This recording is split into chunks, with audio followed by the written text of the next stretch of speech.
김경래 최강 시사.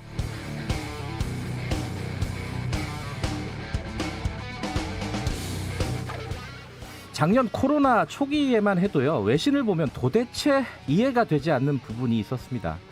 감염자 사망자가 급증을 하면은 각 나라에서 긴급 조치를 취하잖아요. 영업 중단, 외출 금지, 도시 전체를 봉쇄하는 일도 드물지 않았고요. 그러면 이 사람들이 데모를 하는 거죠. 봉쇄 풀어라, 영업 중단 풀어라, 장사해야 된다, 심지어 파티해야 된다.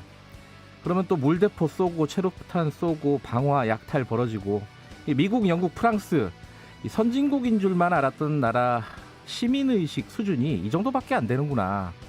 대한민국 봐라.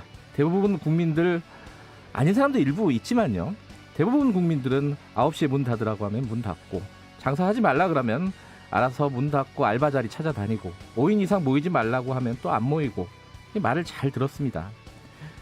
그런데 요즘은 좀 억울합니다.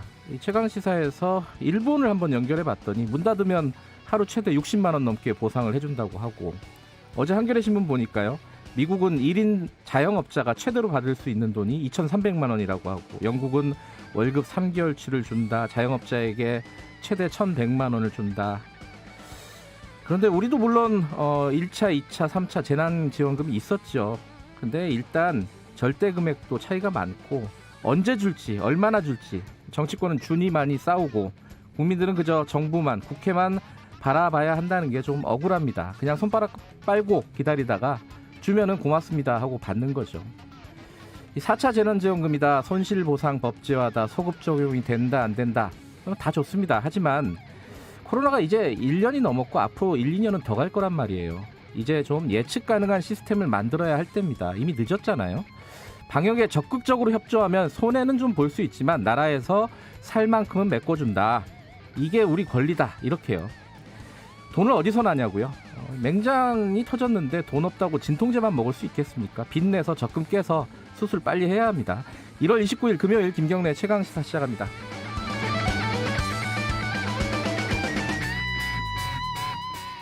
김경래 최강시사는 유튜브 라이브 열려 있습니다. 실시간 방송 보실 수 있고요. 샵 9730으로 문자 기다립니다. 짧은 건 50원, 긴 건 100원, 스마트폰 콩 이용하셔도 좋습니다. 지금 제가 오프닝에서 말씀드린 이 4차 재난지원금 문제, 열린민주당 주진영 최고위원, 경제 전문가시죠? 연결해가지고 자세히 얘기 좀 나눠보고요. 2부에서는 공수처 문제, 국민의힘 김기현 의원과 만나보고, 3부에서는 계약 어떻게 되는지 궁금하시잖아요. 교육부 연결해서 자세히 좀 들어보겠습니다.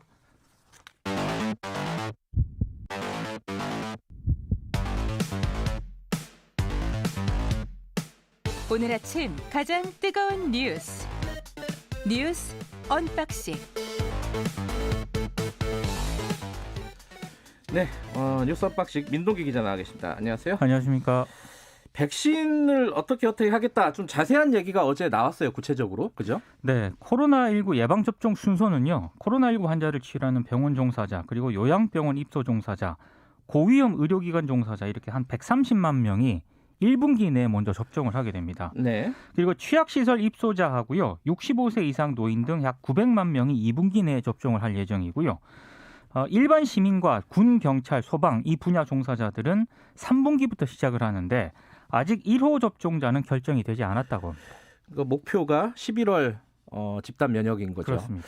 근데 지금 고령자부터 맞는다고 했는데 그 처음 들어오는 게 아스트라제네카잖아요. 그렇죠? 그렇습니다. 예. 근데 오늘 독일에서 들어온 소식 보니까 고령자한테 맞으면 효과가 별로 없다, 이런 뉴스가 있었어요. 지금 유럽에서 아스트라제네카의 효과를 두고 지금 여러 가지 논쟁이 좀 벌어지고 있는데요. 그러니까 이 부분이 좀 영향을 미칠 것 같습니다. 그렇습니다. 아직은 뭐 정확하게 결정이 난 건 아니지만요. 그렇습니다. 만약에 접종을 안 맞겠다 나는 누군가, 그러면 그 사람은 어떻게 되는 거예요? 마지막 순위로 밀려나는다고 합니다. 나중에 중간에 나 다시 맞겠다 그러면은 안 된다는 네. 거네요. 다만 이제 건강상의 이유로 접종을 못한 경우에는 회복한 뒤에 맞을 수 있게 정부가 안내한다는 거고요. 네. 임산부와 소아청소년은 일단 접종 대상에서 제외를 했습니다. 그리고 개인에게 백신 선택권은 부여하지 않는다라고 하고요. 네. 어떤 종류의 백신을 맞느냐에 따라서 접종받는 곳도 달라집니다. 그러니까 화이자하고 모더나 같은 경우에는 초조한 유통 보관이 필요하잖아요. 예. 그래서 250곳에 마련된 예방접종센터에서 접종을 하게 되고요. 예. 아스트라제네카하고 얀센과 같은 백신은 이 위탁기관 한 만여 곳이 담당을 하게 됩니다. 이 백신 접종을 거의 해가지고 집단 면역이 달성이 됐다. 만약에 그렇게 하더라도 마스크는 당분간 계속 써야 된다면서요. 어제 그 부분도 설명을 했는데요. 네. 백신 접종이 이 100% 면역 형성이 안 된다라고 합니다. 100%는 안 된다. 그렇습니다. 예. 그러니까 이 코로나 유행이 통제가 될 때까지는 마스크 착용하는 건 물론이고요. 손 씻기, 거리두기와 같은 방역 수칙을 지키는 게 매우 중요하다고 당부를 했습니다. 네, 부각사님이 새벽에 등산을 하면은 내복의 고마움을 알게 되지요. 이런 말씀 보내주셨는데 지금 밖에 굉장히 춥잖아요. 굉장히 춥습니다. 예, 예. 영하 10도라고 하고 서울 같은 경우에요. 내복 입고 출근하시기 바라겠습니다. 감기 걸리면 요새 골치 아픕니다. 그죠? 그렇습니다.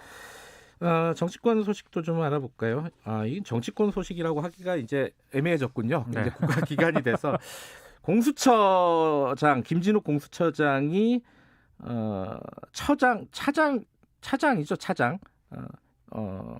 제청을 했어요. 그렇습니다. 원래 근데 2명 하기로 했잖아요. 그래서 이제 대통령이 둘 중에 한 명 고르는 형태가 되는 걸로 알고 있었는데 한 명만 했죠. 네, 한 누구였나요? 명만 했고요. 예. 여운국 변호사입니다. 판사 출신이고요. 판사 출신. 네. 이 공수처 차장은 처장의 제청으로 대통령이 임명하고 임기가 3년입니다. 예. 이 여운국 변호사는 사법연수원 23기인데요. 윤석열 검찰총장하고 박범계 법무부 장관과 연수원 동기입니다. 23기들이. 굉장히 잘 나갑니다. 예. 2015년 변호사로 개업을 했고요.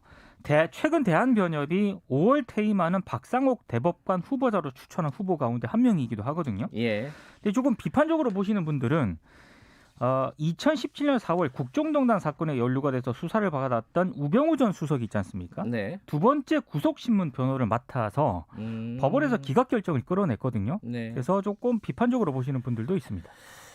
지금 이제 공수처에서 제일 궁금해하는 부분 중에 하나가 현안들이 몇 개 있지 않습니까? 그 중에 네. 하나가 이제 김학의 전 법무부 차관 불법 출국금지 의혹 사건인데 이 수사를 이첩할 것이냐, 뭐라고 입장을 밝혔죠? 지금은 수사할 수 있는 여건이 되지 않는다면서 이첩 요청을 하지 않겠다라고 일단 입장을 밝혔거든요. 네. 예, 원론적인 입장이네요. 원론적인 네. 입장입니다. 어제 공수처 관련해가지고 그 야당에서 헌재에 헌법소원을 한 게 있지 않습니까? 네. 이거 어떻게 나왔어요? 합헌 5명, 예. 위헌 3명, 각각 1명의 의견으로 기각 및 각하 결정을 내렸습니다. 그러니까 헌재 판단은 공수처가 권력분립 원칙을 위반하거나 수사 대상들의 평등권을 침해하지 않는다라고 밝혔는데요. 이 공수처 권한 행사에 대해서는요, 국회 등 여러 기관으로부터 통제가 이루어질 수 있기 때문에 권력분립 원칙에 위반한다고 볼 수 없다라고 판단을 했고, 네. 이 공수처 소속 검사 영장 청구권도 인정을 했는데, 네. 이게 지금 군 검사라든가 특별 검사도 영장 신청권을 행사를 하고 있지 않습니까? 네. 근데 검찰청법상 검사에 해당하지 않지만 영장 신청권을 행사하고 있다. 그러니까 공수처 검사도 충분히 이 영장 신청권을 행사할 수 있다고 헌재가 판단을 했습니다. 근데 이게 사법부 얘기도 좀 연결되는 얘기인가요, 이게? 저번에 저희들이 이탄희 의원 인터뷰를 했었거든요. 네네. 그때 이제 조만간 판사 탄핵과 관련된 사법농단 연루된 판사 탄핵과 관련된 움직임이 있을 거다, 준비하고 있다, 이런 얘기를 했었어요. 네. 근데 민주당이 본격적으로 이걸 진행을 하고 있습니다. 이르면 오늘요. 예. 그 사법농단에 연루된 임성근 부산고법 부장판사에 대해서 이탄희 의원이 탄핵소추안을 대표 발의할 예정입니다. 오늘이요? 네. 그리고 민주당 지도부는 의원들의 자유투표에 맡기기로 했는데요. 김태년 원내대표가 당론은 아니다. 네. 다만 국회법에 따라 표결 처리하겠다라고 입장을 밝혔고요. 네. 당론이 아니다라는 점을 강조한 이유는 이 선거를 앞두고 이 판사를 탄핵하는 것에 대한 약간의 좀 부담이 좀 작용을 한 것으로 보입니다. 임성근 판사 국정농단이 아니군요. 사법농단.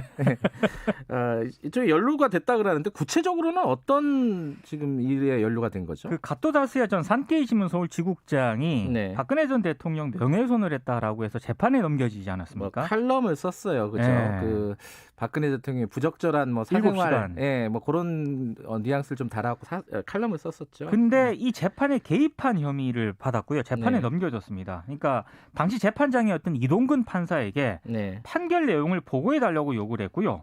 이 판결문에 대한 의견을 전했는데 이 판결문이 수정이 된 겁니다. 아하. 피해자 박근혜의 명예도 훼손되었다고 단정하기 어렵다는 게 애초 판결문이었는데 예. 이게 개인 박근혜에 대한 명예훼손이 된다. 다만 비방할 목적이 있었다고 인정하기 부족하다 이런 뉘앙스로 수정이 됐거든요. 네. 이 사건에 대해서 재판부가 직권남용 혐의에 대해서는 무죄를 선고했는데 법리적으로 무죄라는 거예요. 근데 그죠? 위헌적 행위라고 판단을 했고요. 예. 그래서 검찰이 항소하면서 지금 2심 재판을 받고 있는 상황입니다. 지금 말씀하신 임성근 부장판사에 대해서 탄핵소추안을 발의를 할 예정이다. 이분이 이제 곧 퇴임을 한다는 거잖아요, 그죠? 6월 28일자로 임기가 예. 끝납니다. 그 전에 탄핵소추를 하겠다는 진행을 거죠. 하겠다라는 거고 네. 원래는 2명이었잖아요. 이동근 판사 아까 얘기했던. 네네. 그분은 왜 안 하는 거예요? 그러니까 혐의가 더 위중한 임 부장판사에게 집중한다는 게 민주당의 전략인 것 같습니다. 예. 택배 노조 얘기 오늘 파업 들어갔나요? 일단 들어간다라고 얘기를 했고요. 예. 일단 무기한 파업에 들어가는 예정인데 예. 어젯밤에 사회적 합의 기구를 통해서 잠정 합의안을 도출했다고 밝혔습니다. 그래요? 근데 이 잠정 합의안을 가지고요. 오늘 오전 총회에서 추인을 할 예정인데 만약에 추인이 되면 파업을 철회한다는 그런 입장입니다. 며칠 전에 있었던 사회적 합의안보다 좀 진전된 내용이 있을 것 같긴 하네요. 그죠? 근데 잠정 합의안의 구체적 내용은 밝히지 않겠다라고 했습니다. 추인이 되면 밝히겠다는 입장입니다. 예, 추인이 되면은 택배 파업은 중단이 되는 게 되겠네요. 그죠? 그렇습니다. 알겠습니다. 뉴스 언박싱 여기까지 듣겠습니다.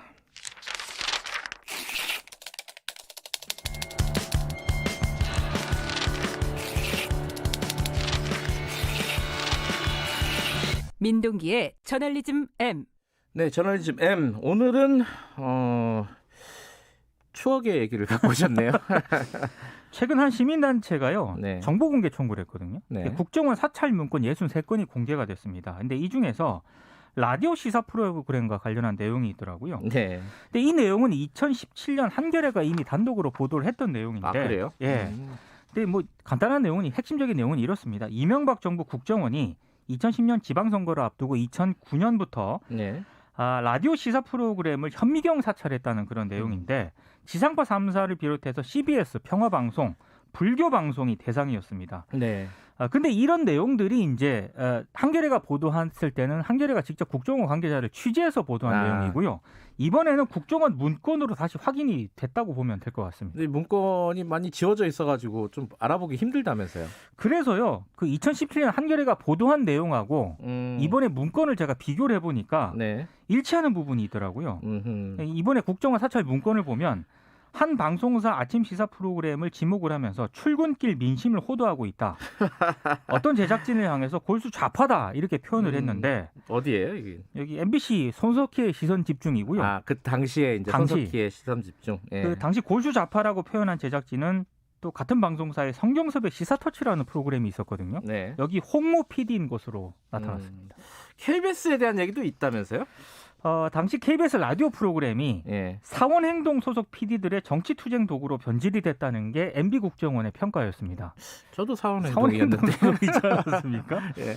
근데 한겨레 2017년 보도를 보면은요. KBS와 관련해서 굉장히 재밌는 대목이 있습니다. 네. 당시 안녕하십니까 홍지명입니다라는 프로그램이 최강 시사 이전 프로그램이죠. 예, 이전 같은 프로그램입니다. 시간대. 예. 근데 진행자가 청취율 경쟁을 의식해서 좌파에 유리한 무분별한 발언을 했다. 이렇게 언급한 대목이 있고 지모 PD라고 있거든요.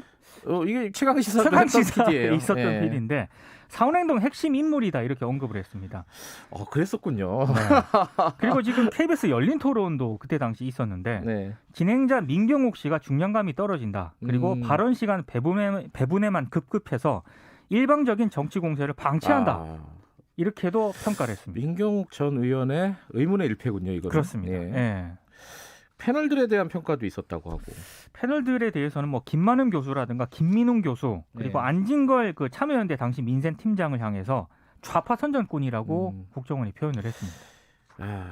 참 이게 불과 10년 전에 이런 짓을 했다는 거죠, 국정원이. 10년밖에 안 됐습니다.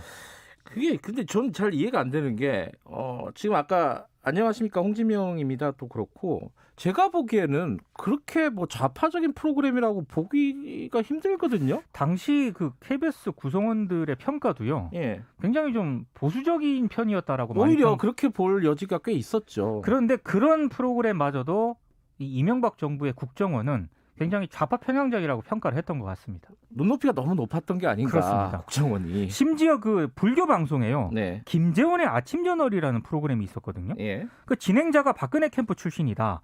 세종시 원안고수 입장 등 편파 방송을 한다라고 또 평가를 했습니다. 그러니까 일방적인 정권 홍보 방송이 아니면은 예. 다 문제 있다라고 판단을 했던 것 같아요. 그러니까 말하자면 그 다소 중립적인 태도만 보여도 왜 그러냐. 그렇습니다. 정권을 위해서 홍보를 해야지. 국정 철학을 구현해야지. 뭐 이런 태도였다는 거죠. 국정원이. 네.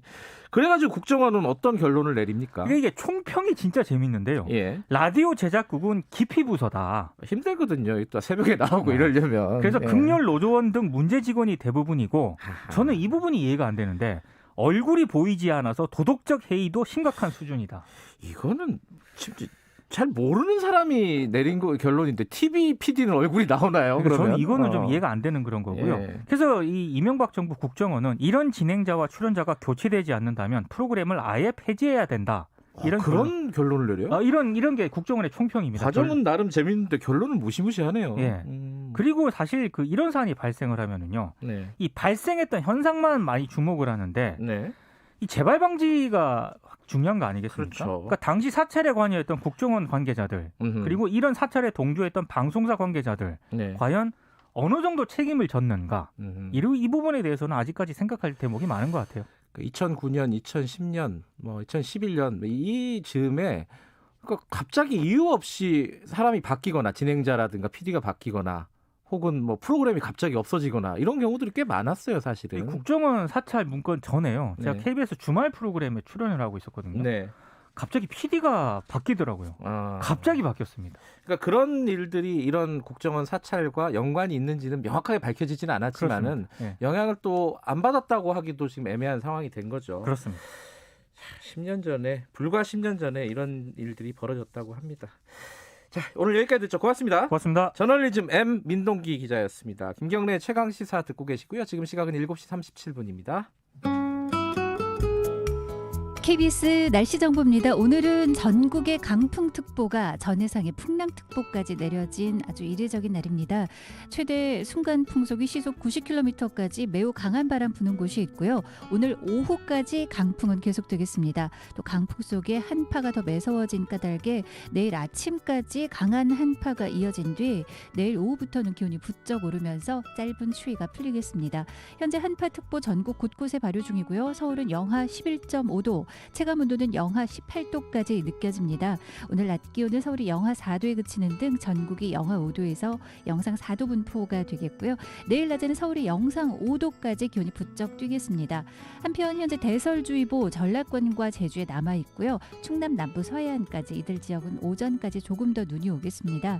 주말인 내일 새벽부터 낮 사이에 곳곳에 한때 눈 예보가 들어있고요. 1월 마지막 날 휴일 밤에는 전국에 비가 내리는데 이 비는 월요일까지 이어지는 곳이 있겠습니다. 지금 서울 기온 영하 11.5도입니다. KBS 날씨 정보 최영우였습니다. 계속해서 이 시각 교통 상황 연결합니다. KBS 교통정보센터의 김민희 씨입니다. 네, 쌀쌀한 날씨에 고장난 차 서 있는 곳들이 많습니다. 수도권 제일순환고속도로 판교에서 일산 쪽으로 서운분기점 부근 4차로에는 고장난 차가 서 있어서 부근으로 차량들 서행하고요. 이후 구리에서 판교 쪽으로는 구리 남양주요금소에서 상일 사이와 또 서안암 일대로 속도 줄여 지납니다. 영동고속도로 강릉 쪽으로는 먼저 영동선 시점에서부터 월곡분기점 사이로 정체고요. 이후로는 이천 부근과 또 동둔내 하이패스 요금소 부근에서 각각 고장난 차를 처리하고 있습니다. 그 밖에 평택 제천고속도로 평택 쪽으로 노은분기점 부근에서는 대형 화물차 관련 사고가 났는데요. 2차로와 갓길을 막고 처리 작업을 하고 있습니다. 차로 변경에 유의해서 지나셔야겠습니다. KBS 교통정보센터였습니다. 최강 시사.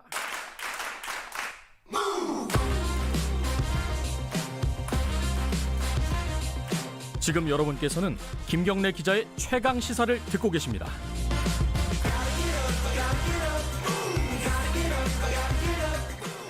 지금 여당에서요, 더불어민주당에서 4차 재난지원금 얘기가 지금 되고 있습니다. 이 전국민 지급한다, 뭐 이렇게 가닥을 잡고 논의를 하고 있다. 여기까지 지금 얘기가 나온 것 같아요. 그 전에 뭐 손실보상제를 법제화하겠다 이런 얘기가 있었는데 그것과는 별개로 지금 진행을 하겠다는 겁니다. 이 재난지원금 뭐 1차, 2차, 3차 할 때마다 항상 논란이 있었잖아요. 뭐 선별 지급이냐 보편 지급이냐부터 시작해가지고요. 여러 가지 논란들이 있었는데 이번에도 역시 또 마찬가지일 것 같습니다. 경제 전문가시죠. 열린민주당 주진영 최고위원과 얘기 좀 나눠보겠습니다. 의원님 안녕하세요. 네, 안녕하세요. 네, 1차, 2차, 3차 이어서 4차인데 이 1차, 2차, 3차 평가도 그렇고 지금 논의되고 있는 방식이라든가 이런 부분에 대해서 할 말씀이 좀 많으신 것 같아요. 어떻게 보고 계십니까? 네, 방금 뭐 진행자분께서도 말씀하셨듯이 굉장히 혼란스럽잖아요. 네. 게다가 약간 지겹기도 하고, 맞아요. 게다가 또 지겹게 된 이유 중에 하나는 거의 1년이 되도록 거의 같은 논의에서 뱅글뱅글 돈다라는 느낌이 있잖아요. 네. 그래서 그런 거를 좀 말씀을 좀 드리고 싶었습니다. 지금 의원님이 사실 그 SNS에 쓴 글 저도 읽어봤어요. 근데 네. 그 얘기를 쓰셨더라고요. 일회성 지원금보다는 지속적으로 지급하는 체제를 만들자. 네. 이게 구체적으로는 어떻게 하자는 거예요? 구체적으로 하자라는 게 어떻게 한다는 얘기냐면 지금 보시면은요. 네. 그 문재인 정부는 지금 그 코비드-19이 19가 확산할 때마다 그때마다 한 번씩 일시적인 재난지원금을 지급을 했잖아요. 네. 근데 이제 그때마다 또 정치적인 상황이나 뭐 여론 향배를 따라서 이거를 했다 저거를 했다 이렇게 한단 말이죠. 그러면은 이걸 방금 말씀하셨듯이 도대체 1회 때 뭘 언제 어떻게 했는지도 지금 기억도 잘 안 나는데 맞아요. 예. 2차, 3차 막 이러고선 또 4차 갑자기 또 얘기도 없이 불쑥 나오고 이랬잖아요. 근데 네. 이렇게 되는 이유가 기본적으로 전체적으로 종합적인 그 제도를 갖다 안 만들고 있기 때문에 이제 이렇게 생긴다는 거죠. 근데 이거를 갖다 좀 기본을 좀 다시 한번 생각해볼 필요가 있지 않나 해서 그 말씀을 좀 드리고 있습니다. 기본이라 하면 어떤 뜻을 말씀하시는 거죠? 네, 이번 이제 코로나19 사태라는 거는 네. 누가 무슨 인터넷 버블이니 뭐 서프라임이니 이런 걸로 해서 사람들이 일을 벌이다가 일종의 이제 자업자득에 가까운 경제 위기가 아니라 외부에서 갑자기 휙 닥친 거잖아요. 네. 그러면 이런 마당에서 정부가 할 일은 뭐냐면 기존에 이렇게 진행되던 경제가 이 충격이 왔으면 충격이 지나가고 난 다음에 예를 들어 그게 1년이 뒤든 1년 반이 되든 간에 네. 뒤에 갔을 때는 그동안에 하던 경제 활동을 최대한 많은 사람이 원래대로 돌아갈 수 있게 해주는 거죠. 그렇죠? 네. 일글지 말하자면 이제 징검다리입니다. 네.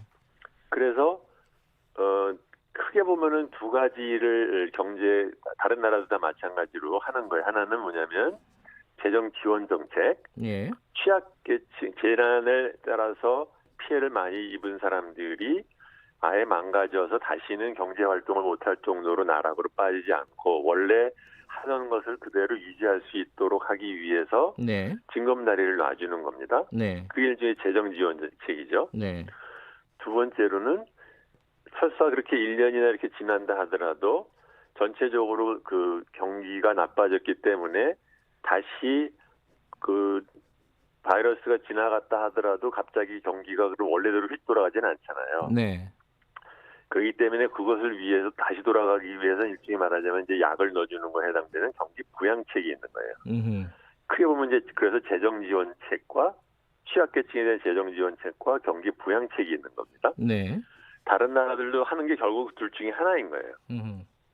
그거를 하는 과정에 있어서 보편적인 지급이나 선별 지급이라는 게 그 수단의 방법이지 목적이 무엇이냐를 갖다 확실히 하고 있어야 되는 거거든요. 네. 근데 우리는 그 개념이 굉장히 혼동돼 있어요. 그래가지고서 그 기본적인 개념에 따른 얘기는 실종이 되고 네. 이익 공유니 뭐 손실 보상이니 1차 선별이니 보편 이런 다른 나라에서는 안 나오는 얘기가 꼭 한국에서만 나오잖아요. 기본이 개념적으로 잘못돼 있다 이렇게 생각을 합니다.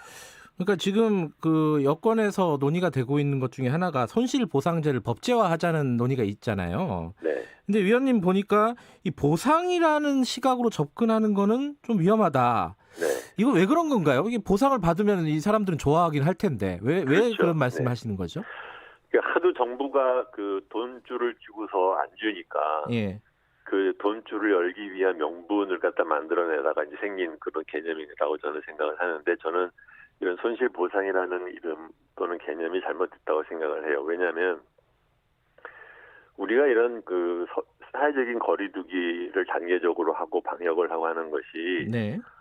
누가 뭘 그냥 하고 싶어서 하는 게 아니잖아요. 네. 이런 거를 해야 더 큰 손해가 나지 않기 때문에 하는 거죠. 네. 네.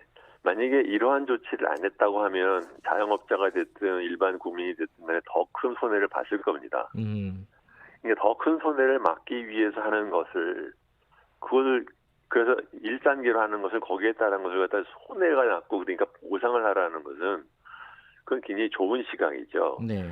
자영업자가 됐든 누가 됐든 다 방역으로 얻는 이익이 있습니다. 다 우리가 나누는 공익이죠. 네. 그걸 확실히 하고 얘기를 해야 되는데 거기다 대고 손실 보상을 해야 된다라는 뜻은 안 맞다고 생각을 합니다. 그러면은 그 지금 입법화 자체도 뭐 사실 문제가 있다 이렇게 보시는 건가요? 입법화요? 예, 손실 보상을 네. 입법화하겠다는 그렇죠. 거잖아요. 네, 저도 이것은 그냥 그 정부가 재정 지출을 어떤 식으로 할 거냐에 대한 그 재정 그 지출액을 결정을 하면서 거기에 그냥 따라서 누구한테 준다고 하면 되지. 그것을 갖다 갖고서는 무슨 이 국가가 어떤 의무에 있어서 한다라는 식으로 말을 하면 그러면 훨씬 더 정직적이 되기 쉽습니다. 그래서 이제 원래대로 질문을 돌아가면 일시적으로 하지 말고 기간을 두고 하거나 아니면 방역 단계가 어느 정도 유지되는 동안에는 지속적으로 돈을 지급하는 게 맞는 거죠. 왜냐하면 우리 원래 말씀드린 것처럼 이게 일종의 말하자면 재난 지원이라는 것은 그 재난이 지속되는 도중에는 줘야 되는 거 아닙니까? 네. 그런데 왜 한 번 주고 맙니까? 그렇죠. 계속해서 지속되고 있는데. 근데 이제 항상 줄 때마다 논의가 되는 것 중에 하나가 쟁점이 되는 것 중에 하나가 재정 건전성 문제잖아요. 네. 이렇게 계속 이렇게 퍼주기 하면은 나라 국가는 어떻게 되는 거냐 이 걱정 때문에 이게 지속적으로 못 준다 이런 뜻 아닌가요? 이건 걱정이 없는 겁니까? 지금 말씀하신 대로 하면은? 그렇죠. 그런 것을 그러니까 소위 말하면 이제 일종의 아까 말한 외부 충격 일종의 전쟁이 난 거잖아요. 예. 그 재난에 전쟁이 났는데 거기에 대해서 돈이 없느냐 있느냐 이런 얘기를 하는 사람은 답답한 얘기죠. 아니 전 세계의 그 많은 경제학자들이나 선진국의 그 정치가들이 아니면 그렇게 항상 차분하신 머켈 같은 분들이 우리보다 그렇게 우리는 감히 상상도 못하는 돈을 갖다 퍽퍽 쓰지 않습니까? 그게 그 사람들이 뭐 생각이 없어서 그러겠어요? 그래서 우리는 지금 엄살 부린다는 뜻인가요? 지금 말씀하신 거는? 엄살이라기보다는 기본적인 그 정책을 이렇게 말씀을 드릴게요. 한국은 소위 말하면 경기 조절을 위해서 재정 정책을 쓰는 데 있어서 가장 소극적인 나라예요. 우리나라는 원래 다른 방법으로 경기 조절을 했지 재정 정책으로 경기 조절을 하는 것이 익숙하지 않고 그러다 보니까 관료들도 재정 정책 특히 이제 소위 말하면 지출 정책의 경제적인 의미에 대해서 제가 보면 좀 잘 모른다라는 생각을 할 때가 많습니다. 익숙하지가 않은 거죠. 잘 모른다. 근데 좀 지금 말씀 듣다 보니까 좀 답답한 게 지난해 이제 1차 때는 좀 많이 혼란스러웠다고 치더라도 2차 재난지원금 같은 경우에 이제 9월 정도에 있었잖아요. 그때 논의가 되는 걸 보고 야 이거 좀 시스템을 마련해야 되는 거 아니냐 이런 얘기가 그때도 나왔었어요 사실은. 근데 그로부터 지금 한 6개월 이상이 지났단 말이죠. 그러니까요. 그럼 뭐가 문제입니까? 이게 정부가 무능해서 그런 거예요? 아니면 관료들이 안 움직여서 그런 거예요? 진짜 돈이 없어서 그런 거예요? 이유가 뭐라고 보십니까?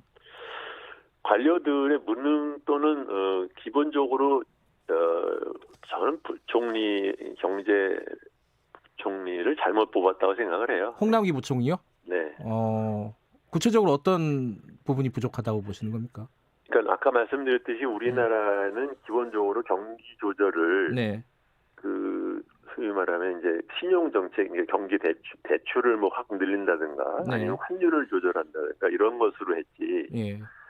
금리 조절에 의한 경기 조정도 이렇게 썩 적극적으로 하는 나라가 아니고.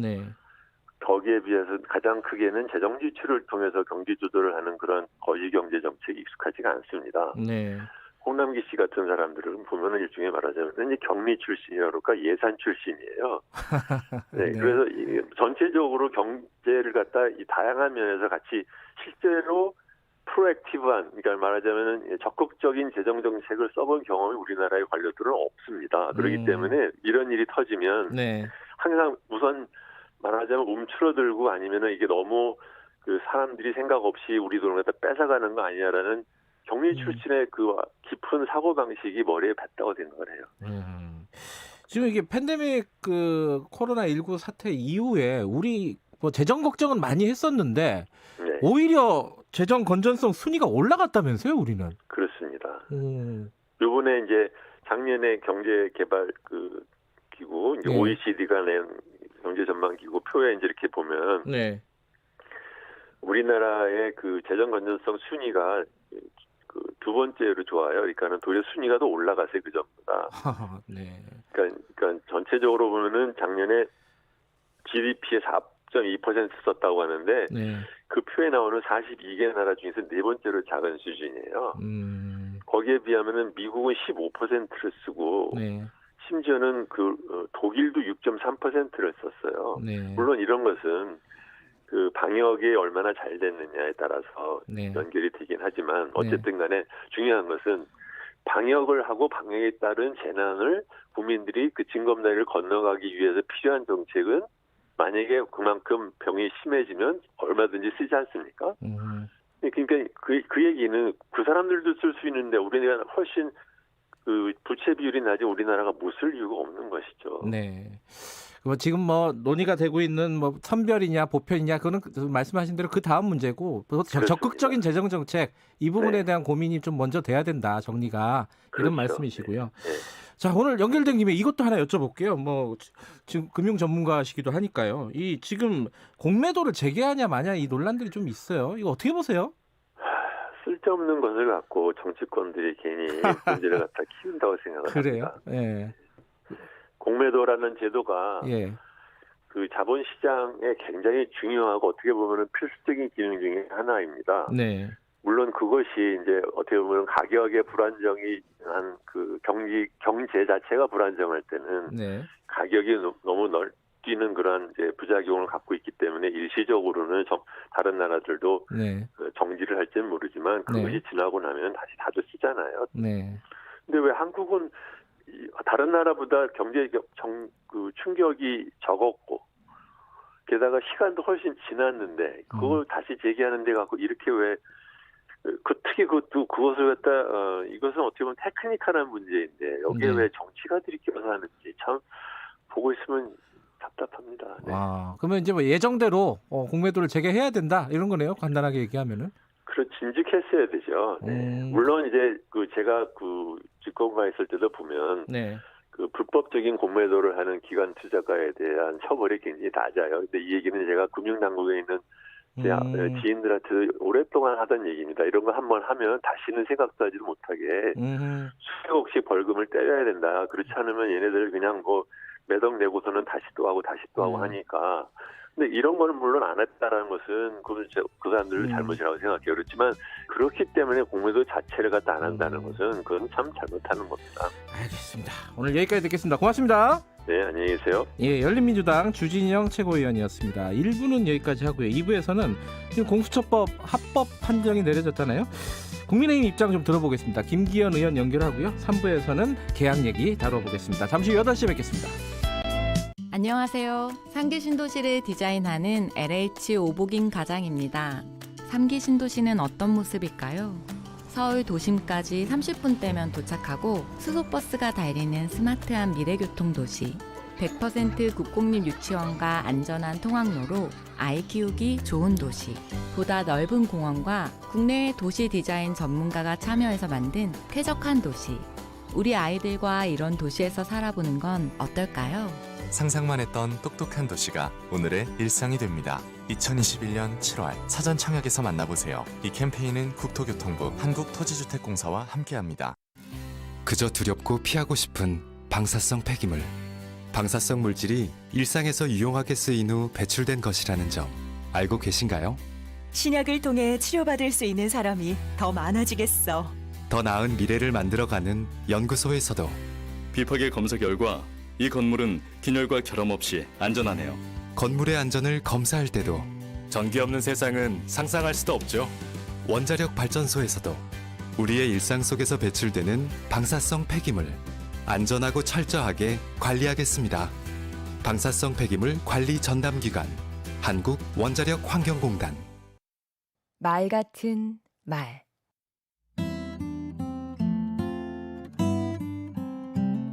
안녕하세요. 강원국입니다. 티키타카란 말 들어보셨나요?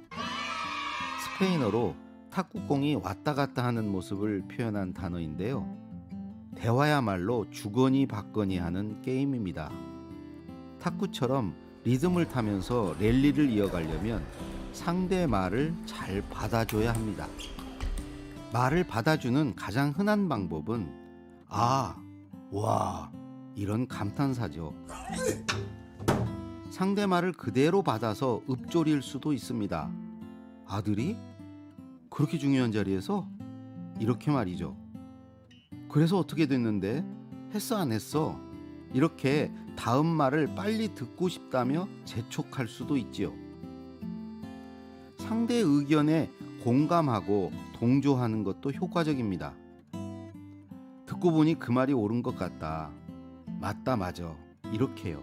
아하. 동조해서 한 걸음 더 나아가 우리로 묶을 수도 있습니다. 우리 생각이 비슷한 것 같아. 우리가 은근히 많이 닮았다는 식으로 말이죠. 요점 정리를 해줄 수도 있습니다. 그러니까 이렇단 말이지. 말씀의 요지가 이거지요. 잘 듣고 있다는 것을 보여주는 동시에 혹시 모를 오해를 막을 수도 있습니다. 상대의 말이 끝났을 때 자기 말을 보태는 방법도 있지요. 그 말에 대해 나는 이렇게 생각한다면서 말이죠. 질문하는 것도 자주 쓰는 방식입니다. 내가 모르거나 의문이 드는 것을 묻고요. 상대가 하고 싶어 하는 말을 묻습니다. 그리고 조언을 구하는 방식으로 질문합니다. 예를 들자면 상대가 자식 자랑을 하고 싶어 하는 것 같으면 자식에 대해 묻고 어떻게 하면 그렇게 잘 키울 수 있느냐고 조언을 구합니다. 어떤 식으로든 티키타카가 잘 돼야 좋은 대화, 좋은 관계를 만들어갈 수 있습니다. 그게 안 되면 대화도 관계도 엉망이 됩니다. 강원국의 말 같은 말이었습니다.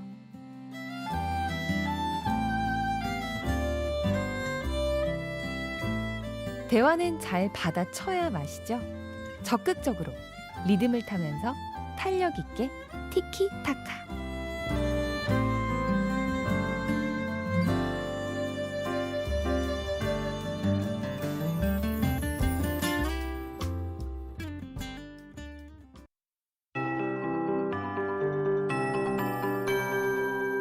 KBS 58분 날씨.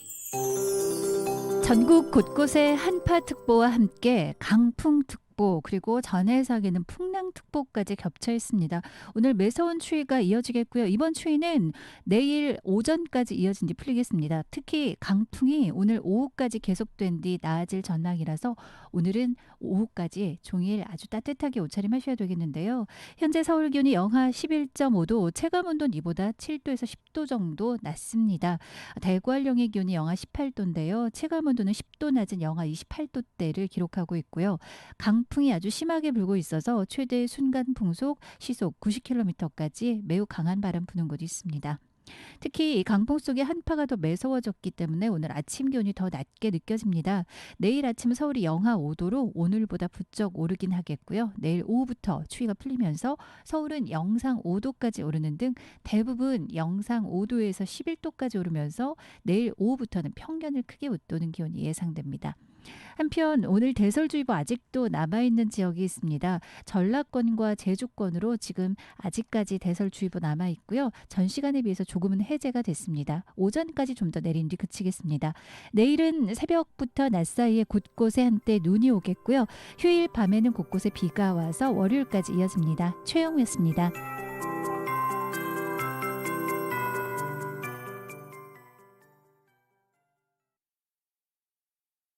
정성을 다하는 국민의 방송 KBS가 8시를 알려드립니다. AM 711kHz, FM 97.3MHz, KBS 1라디오입니다. HLKA.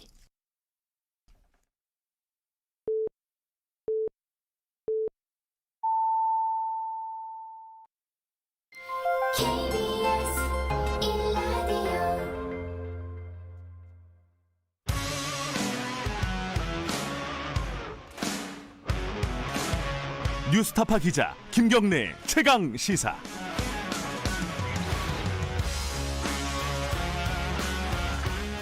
네, 김경래 최강 시사 2부 시작하겠습니다. 헌법재판소가 공수처법이 위헌 아니냐 이런 논란에 마침표를 찍었습니다. 이제 합헌이라는 결정을 내린 거죠. 이제 공수처가 이제 탄력을 받고 이를 추진하게 될 것 같은데 여기에 대한 뭐 이게 문제 제기를 처음 했던 게 야당 아니겠습니까? 야당의 입장도 좀 들어보고요. 뭐 공수처 1호 사건이 뭘까? 이거 다들 궁금해하시는데 여기에 대한 얘기도 좀 해보도록 하겠습니다. 시간이 좀 되면은 선거 얘기도 좀 여쭤보죠. 김기현 국민의힘 의원님 연결돼 있습니다. 의원님 안녕하세요. 네, 김기현입니다. 반갑습니다. 네, 반갑습니다. 지금 헌법재판소가 이 국민의힘 헌법소원을 기각을 했잖아요. 그러니까 뭐 공수처법은 합헌이다라는 거예요. 근데 이게 이제 민주당에서는 지금까지 국민의힘이 발목 잡았으니까 사과해야 된다 이런 얘기하고 있어요. 어떻게 보십니까? 그 판결 내용을 제가 쭉 읽어봤는데요. 네. 이 정도 수준의 판결을 하는데 무슨 1년이 걸렸나. 네. 한 달이면 족하고도 남을 것 같은데 예. 그런 생각이 듭니다. 예. 이 사안은 뭐 사실관계가 복잡한 게 하나도 없습니다. 뭐 증거조사를 할 것도 없습니다. 증거는 네. 다 명확하게 법률로 나와 있고 네. 법률적 판단을 어떻게 할 것이냐 하는 건데 네. 그걸 1년이나 끌었단 말이죠. 제소가 된 다음부터. 네. 결국은 이 헌재가 비겁한 판단을 했다. 저는 그렇게 생각합니다. 왜냐하면 이 법이 시행된 것이 작년 7월부터 예. 날치기로 처리되었습니다만 어떻든 그 법이 7월부터 시행이 되는데 네. 그 법 시행 이전에 해달라고 그 트로 요청해도 묵묵부답이었고 네.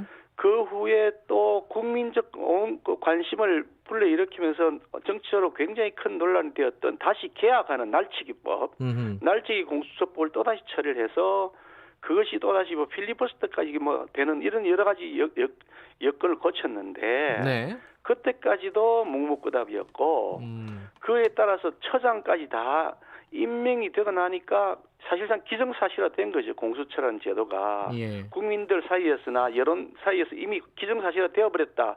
사실상 자포자기했다는 생각이 들 때쯤 정치적 부담이 없을 때를 택해서 슬쩍 이 사건 재판을 한 것이 아닌가 하는 생각이 듭니다. 결정문 내용을 읽어봐도 무슨 고도의 법적 지식이 필요한 것이 전혀 없는 아주 상식적인 얘기를 서로 간에 주고받은 건데 예.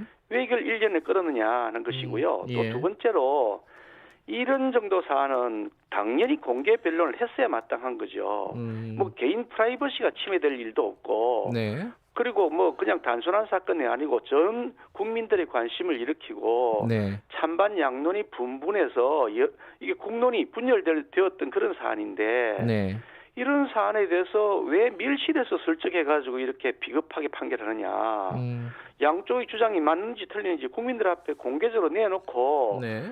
변론하는 자리를 만드는 것이 그게 당연한 조치인데 예. 그것마저도 안 하고 시간 끌다가 기정사실화 시킨 다음에 밀실에서 판결했다. 결국은 코드 인사이에서 코드 판결하기 위해서 이렇게 비겁한 것 한짓 아닌가 그런 생각이 들어서 예. 결국은 이게 코드 판결 면죄부를 주기 위한 과정에 불과했다 그런 생각이 듭니다.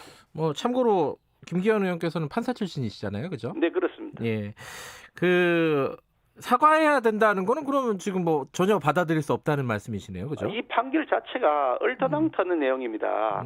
그러니까 뭐 국회에서 통과시키면 무조건 막 기본적으로 다 그거는 뭐 합헌이다는 식의 인식을 갖고서 헌법적 인식조차 없이 그 헌법의 기본 원리조차 지금 무시한 채 판결한 것이기 때문에 이게 만약에 이게 뭐 좀 상급심이었기 때문에 참 답답합니다만 네. 나중에 역사적 책임을 지게 될 겁니다. 이 재판관들은요. 역사적인 책임을 질 것이다. 그러면은 앞으로 그러면 국민의힘은 어떻게 하실 거예요? 이 판결에 대해서도 뭐 비겁한 판단, 뭐 정치적인 판결 이런 말씀을 하셨으니까 앞으로는 어떻게 하실 겁니까? 그러면? 뭐 이 판결에 대해서 할 수 있는 방법이 없지 않습니까? 우리가 뭐 할 수 있는 권한이 없는데 어떻게 하겠습니까? 헌법을 바꾸지 않고서는요. 그러면요. 지금 이제 아까 말씀하셨듯이 기정사실화 된 거잖아요. 판결은 판결이고 판결에 대해 비판적인 입장을 갖고 계시지만은 그래서 공수처가 지금 설립작을 하고 있습니다. 처장 임명이 이제 진직이 됐고 이제 차장을 임명 제청을 했단 말이에요. 판사 출신 여운국 변호사를. 이건 어떻게 보세요? 그러면 뭐 진행하는 거를 뭐 이렇게 반대한다거나 이러지는 못할 거 아닙니까, 그죠? 뭐 입장을 찬성하고 반대하고 하는 의견은 낼 수는 있겠지만 법적인 권한이 있는 것이 아니기 때문에 네. 의미가 없는 것이겠죠. 저희들 야당 얘기해봐야 지금 뭐 들은 척도 안 하는 분들이시니까. 그런데 그래요? 김진욱 처장이 처음에 복수로 이 차장을 제청하겠다 그래서 네. 매우 우려스럽게 생각했습니다. 아니 그렇지 않아도 정치적인 중립성과 독립성을 보장하지 못한다는 여러 가지 우려들이 제기되었는데 예. 그것 때문에 야당이 극력 반대한 것인데 네. 거기에 대해서 복수로 차장을 제청하겠다 그러면 대통령 뜻대로 하겠다는 의지로 읽혀져서 굉장히 우려스러웠는데 그나마 그것을 복수로 제청하지 않고 단수로 제청하겠다고 한 것은 네. 나름대로 의미가 있다고 평가합니다. 지금 처장도 판사 출신이고요. 이번에 임명 제청된 차장 후보도 지금 판사 출신입니다. 이거 어떻게 보세요? 이게 뭐 수사 경험이 없는 거 아니냐 이런 비판이 처장 때도 일부 있었는데 이게 차장까지 이렇게 되는 건 어떻게 보십니까? 사실 조금 많은 걱정을 하고 있습니다. 처장부터 시작해서 차장까지 네. 다 수사의 경험이 없는 판사 출신 혹은 장기간에 헌법재판관 하셨던 분이셔서 예. 헌법재판소의 연구관 하셨던 분이셔서 예. 과연 수사의 능력을 발휘할 수 있을까 하는 우려를 가지고 있고요. 네. 우리가 뭐 흔히 공무원 퇴직하고 나면 나 뭐 구멍가게에서 먹고 살아야지 이런 분들이 많이 예전에 계셨지만 실제로 그것도 다 노하우가 있어야 되지 않습니까? 네. 작은 동네 가게 하는 것도 노하우가 있어야 되는데 이 고위공직자에 대한 수사라고 하는 것이 쉽지 않은 그 어젠다들이 많을 텐데 네. 쉽지 않은 그 사건들을 수사할 전문가가 과연 없이 어떻게 할 수 있을까 이해가 잘 안 된다. 수사력의 한계에 대한 매우 큰 우려를 할 수밖에 없다고 생각합니다. 지금 그 공수처 관련해서는요. 1호 사건이 뭐가 돼야 되냐 뭐 이런 뭐 여러 가지 얘기들이 나오고 있습니다. 그중에 하나로 지금 거론되고 있는 게 김학의 전 차관 불법 출국 금지 의혹 사건. 이거 공수처로 가야 된다고 보세요? 이게 법리적으로는 갈 수 있는데 아직은 뭐 그걸 결정할 단계는 아니라고 이제 처장은 얘기를 했어요. 어떻게 보세요, 이거는? 이게 법리적으로도 문제가 있습니다. 어떻게 되냐면 이게 그 법을 공수처법을 날치기 처리를 하는 과정에서 네. 엉터리를 많이 한 거죠. 네. 그 엉터리 한 과정 것 중에 하나가 이 부칙 조항이 제대로 안 돼 있다고 하는 건데요. 예. 기존의 수사가 제기되고 있고 계류되고 있는 사건 예. 이런 사건을 어떻게 처리할지에 대한 경과 규정이 전혀 없습니다. 그래서 기존 사건들에 대해서 소급표가 있어서 네. 이 법을 소급해서 적용한다라고 되어 있지 않고 네. 그냥 이 법 시행일 이후에 수사가 개시되거나 인지된 사건에 한해서 적용되는 것이 아니냐는 그런 논란이 생길 수 있도록 법을 만들어 놓은 거죠. 워낙 엉터리로 날치게 하다 보니까 네. 세세한 검토들이 잘 안 된 거고 예. 그래서 그 법의 미비점이 이번 그 위원 결정문에도 보면 그 위원이라고는 의견에도 상세하게 많이 여러 가지 조항들이 설치가 되어 있던데요. 네. 이런 상태에서 기존의 수사를 하고 있는 것들을 가져가겠다는 것은 매우 적절하지 못하다 그런 생각을 저는 합니다. 지금 이제 그 관련해서는 공수처장도 세부 규정을 마련하겠다 뭐 이렇게 밝혔으니까 그건 좀 지켜보도록 하는데 지금 야당에서도요. 원래 이 김학의 차관 불법 출국 금지 사건 의혹 사건은 이거 공수처로 가야 되는 거 아니냐 처음에 그런 얘기 나오지 않았었어요? 아니 저희들은 공수처를 반대하는 사람인데 그게 아니고요. 예. 필요하다 그러면 예. 이게 특별검사법을 하거나 아니면 특정 수사팀을 만들어서 해야 된다. 여기에 관련된 사람들 다 배제시키고 지휘라인에서 배제시켜야 된다는 입장을 가졌던 거죠. 이게 처음에 안양지청에서 수사를 했었는데요. 예. 안양지청장이 지금 이성윤 검사장이 바로 밑에 있었던 부하 직원이었던 사람이라는 거 아닙니까? 예. 그러니까 계속 뭉개겠다라고 하는 그런 그 얘기들이 계속 있는 거죠. 그러다가 결국은 이제 수원 검찰청으로 다시 이관시켜 수사를 지금 하고 있는 건데 예. 언론에 보도된 내용들을 보면 그래도 지금 검찰이 수사 의지를 갖고 있는 팀들에 의해서 이 사건이 진행되고 있는 것이라고 하는 생각을 가지고 쳐다보고 있습니다. 그러니까 공수처 이첩은 명확하게 반대하시는 거네요, 그죠? 지금 공수처를 이관하겠다는 것은 네. 사건 그냥 덮어버리겠다는 거죠. 지금 공수처가 네. 처장 한 명 임명돼 있고요. 차장도 아직 임명이 안 돼 있고 예. 그 밑에 있는 검사, 수사관 임명하는데 2-3달이 걸린다는 거 아닙니까? 예. 2-3달 동안 이 사건을 묵혀놓겠다 그러면 사건을 없애버리겠다는 것이죠. 지금 한참 수사가 진행되고 있는데 그 사이에 2-3달 사이에 전부 다 인멸시켜라, 뭐 네. 삭제시켜라, 도피시켜라 이렇게 할 텐데 그거 사건 없애겠다는 거 지금 말이 되겠습니까? 그럼 지금 이 김학의 전 차관 관련된 사건이 이 불법 출국 금지 요쪽으로도 하나가 있고 또 하나가 이 기밀 유출 얘기도 나오고 있지 않습니까? 그러니까 공익 제보자라고 하는 공익 신고자가 이 자료를 통째로 들고 검찰 수사 자료를 통째로 들고 야당에 넘겨준 거 아니냐? 뭐 이런 얘기에 대해서는 어떻게 보세요? 아니 거기 법에 야당에도 넘겨줄 수 있도록 법에 되어 있습니다. 아니 그게 공익 제보자의 경우에 네. 자신의 제보를 할 수 있는 기관으로 국회의원이 명시되어 있고요. 대한민국 국회의원이 야당 국회의원 아닙니까? 예. 아니 그 법에 명시된 절차에 따라서 제보를 한 것인데 네. 그걸 갖고서 지금 공무상 기밀 유출이다 이렇게 얘기하는데 네. 도둑을 잡아놓으니 도둑이 도리어 몽둥이를 드는 꼴이다 그런 생각이 들죠. 아니 그러면 공익 제보를 하는데 공무상 기밀 유출 안 하고 공익 제보를 할 수 있습니까? 공무상 기밀 사항들 다 숨겨놓고 꽁꽁 덮어놓았던 거 네. 그런 것들에 대해서 양심선언을 하라라고 하는 것이 공익 제보 제도인데 네. 아니 양심선언을 하면 처벌하겠다. 그거 앞뒤가 안 맞는 거지. 아니 그 공익 제보자에 대해서 철저하게 보호해야 된다고 했던 분들이 민주당 아닙니까? 자기들이 야당할 때요. 예. 여당 됐다고 해서 그렇게 하면 정말 완전히 내로남불이 또 한 번 더 들통나는 거죠. 김기현 의원께서는 나중에 여당 돼도 안 그러실 겁니까? 저는 여당 때부터요. 저도 야당도 하고 여당도 하고 다시 야당을 하는데요. 예. 저는 여당 시절에도 공수처법에 대해서 반대를 했습니다. 그 당시 공수처는 지금처럼 이렇게 무소불위의 권력을 가진 것도 아니고요. 네. 구성 자체도 매우 객관적인 내용이 많이 포함되어 있었고 네. 이 수사의 대상도 많이 객관적인 상황으로 정리되어 있었음에도 불구하고 예. 저는 끝까지 그것을 반대했습니다. 그래서 우리가 여당이고 압도적 다수일 때도 공수처법을 결국 처리하지 않았습니다. 당내에서 많은 분들이 저를 포함해서 반대를 했고요. 네. 왜 반대를 했냐면 이 공수처는 권력을 쥐인 사람이 마음만 먹으면 얼마든지 무소불위의 권력을 행사하면서 공안 전국을 통치해 나갈 수 있다라고 네. 하는 우려가 있기 때문에 앞으로도 저희들이 여당이 된다 하더라도 이 공수처는 반드시 폐지하고 수사권에 대해서 정치적 중립을 확보할 수 있는 제도적 장치를 마련해야 된다. 저는 확신을 가지고 있는 사람입니다. 알겠습니다. 지금 김학의 전 차관 사건 말고도 이게 예민한 사건들이 지금 검찰에 많이 있습니다. 예컨대 월성 원전 관련된 사건도 있고 윤석열 총장 가족 관련된 사건이 있고 울산시장 선거 개입 의혹 사건도 있고 이런 것들을 나중에 공수처가 지금은 체제가 완비가 안 됐다 치더라도 정리가 되면은 공수처에서 해도 된다고 보십니까? 어떻게 보세요, 이거는? 이 방금 말씀하신 사건들요, 예. 윤석열 총장 비리 사건이라고 하는 것들에 대해서는 일부 기소가 이미 되어 있는 거로 제가 알고 있는데 남은 것도 좀 있고요. 예. 남은 것이 있다고 하더라도 그게 어떤 정도인지 잘 모르겠습니다만 개인의 프라이버시에 관한 데서 제가 자세히 알 수는 없는데 네. 보도된 내용 보니까 그냥 대단한 것 같아 보이지도 않고 만약에 죄가 있었다면 기소를 할 때 같이 했겠죠. 뭔지 잘 모르겠는데 네. 그게 공수처로 간다는 것도 좀 웃어 보이기도 하고요. 예. 직권 남용 이거와 관련이 있는 것 같아 보이지도 않아 보이는데 예. 어쨌든 그거는 별개 문제로 정치적으로 지금 논란이 되는 것은 지금 두 가지인데 예. 월성 원전 그 사건 네. 그리고 울산시장 선거 개입 사건인데요. 네.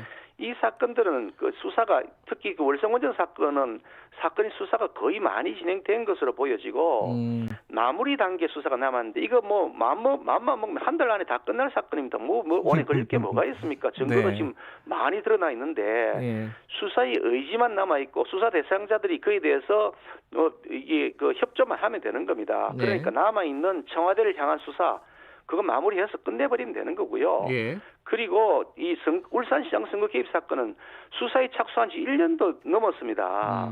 아니 이거 왜 수사를 한 1년이 넘도록 지금 남은 수사를 제대로 안 하고 있는 겁니까? 아니 거기 지금 보도된 내용에 하면 이성윤 중앙지검장이 뭉개고 있다 추가 수사를. 네. 그래서 그에 대해서 결재를 계속 보류하다가 최근에 결재를 한다라는 그런 보도가 돼 있지 않습니까? 네. 이거 수사만 하면 됩니다. 뭐 수사를 뭐 하는 게 복잡한 것도 아니고 할 거 다 해놨습니다.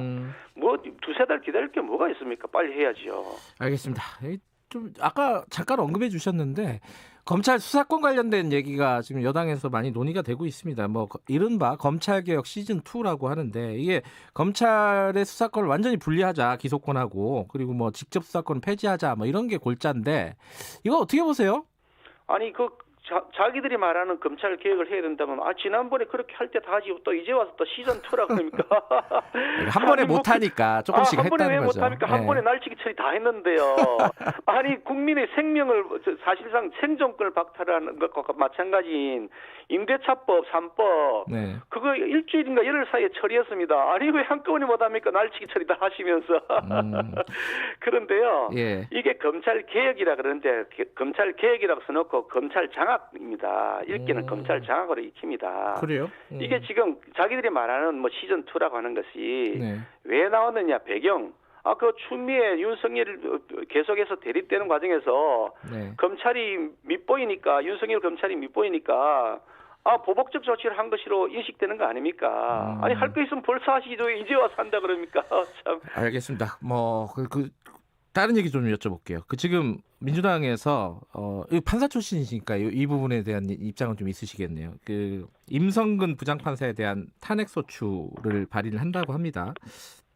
사법농단 의혹을 받고 있죠. 이거 어떻게 보세요? 요즘 판사들이 그런데 양심 있는 판사들이 계속해서 이 법의 양심을 지키는 판결을 하고 있죠. 예. 윤석열 총장이 직무 정지가 잘못되었다 판결하고 네. 징계하니까 징계한 건 잘못됐다고 판결하고 예. 그리고 자기들이 원하는 대로 판결 안 해주고 하니까 네.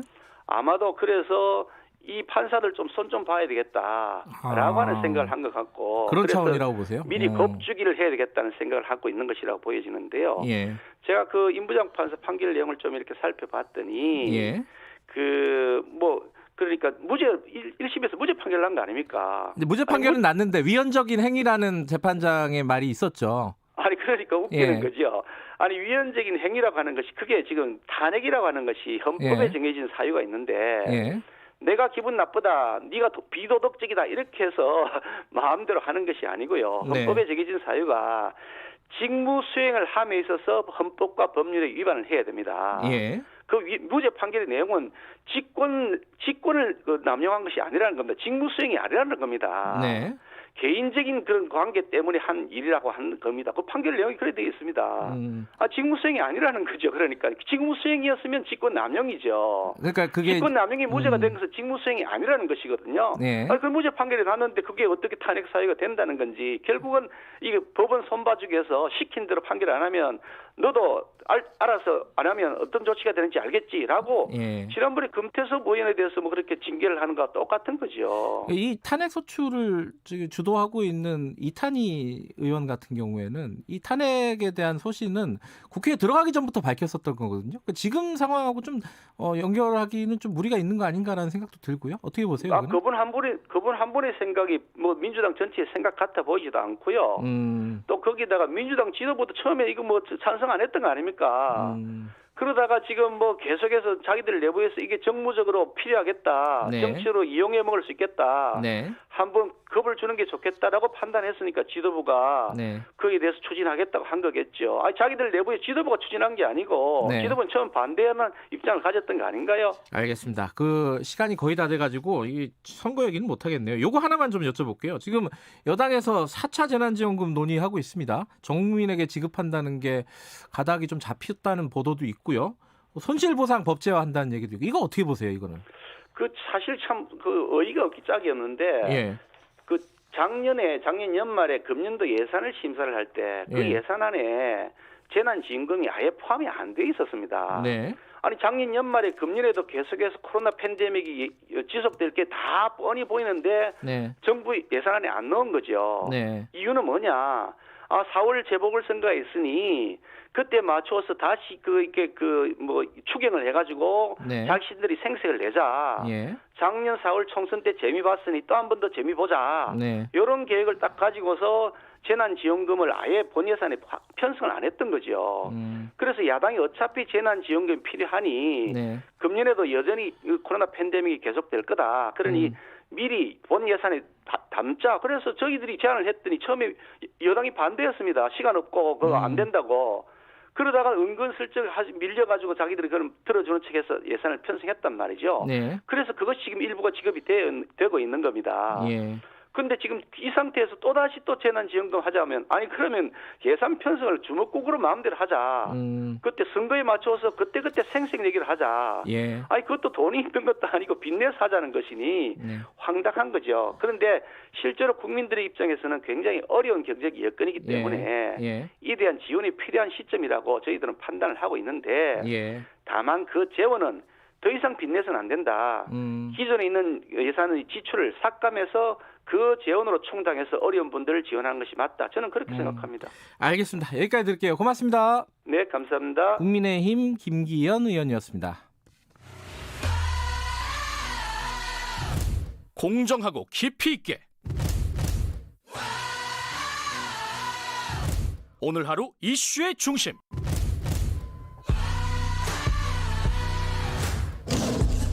김경래의 최강 시사.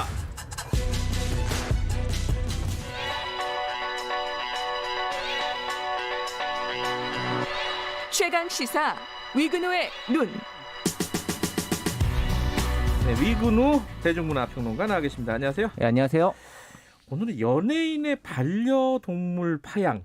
예. 이게 지금 논란이 됐던 게 계기가 있었죠. 예. 그 최근에 이 드라마 펜트하우스로 스타덤에 올랐던 이 배우 박은석 씨가 이제 MBC 나 혼자 산다에 출연을 하면서 현재 본인이 키우고 있는 개랑 고양이를 보여줬는데 이게 말하자면 이제 과거 본인이 이런 SNS 보여줬었던 그 친구들이 아니었던 거죠. 아, 바뀌었구나. 예. 그러다 보니까 이분이 이제 과거에 키우던 동물들이 아니고 이제 그분이 혹시 좀 반려동물을 상습적으로 파양한다는 이런 의혹 제기가 좀 있었는데 이에 대해서 이제 처음에 소속사를 통해서 이제 배우 본인의 주거 환경이 바뀌는 상황에서 좀 어쩔 수 없이 좀 다른 좋은 곳에 보내게 됐다라고 해명을 했는데 사실 이것도 엄밀한 의미는 파양이 맞거든요. 그래서 이제 결국 배우 본인이 결과적으로는 이거 파양이 맞다라고 이제 사과를 하는 그런 일이 있었습니다. 그러니까 사과를 했고 그 동물들은 다른 곳에 입양을 갔다는 거잖아요. 그 입양을 가서 뭐 잘 지내고 있다라고 하고 있죠. 그러면 이제 끝난 얘기 아닌가요? 사실 이제 박은석 배우 한 사람 문제라면은 끝났다고 할 수 있어요. 사과도 상당히 깔끔하게 했고, 근데 이제 사실 그 처음에 소속사에서 냈던 해명문에서 좀 드러났던 인식이나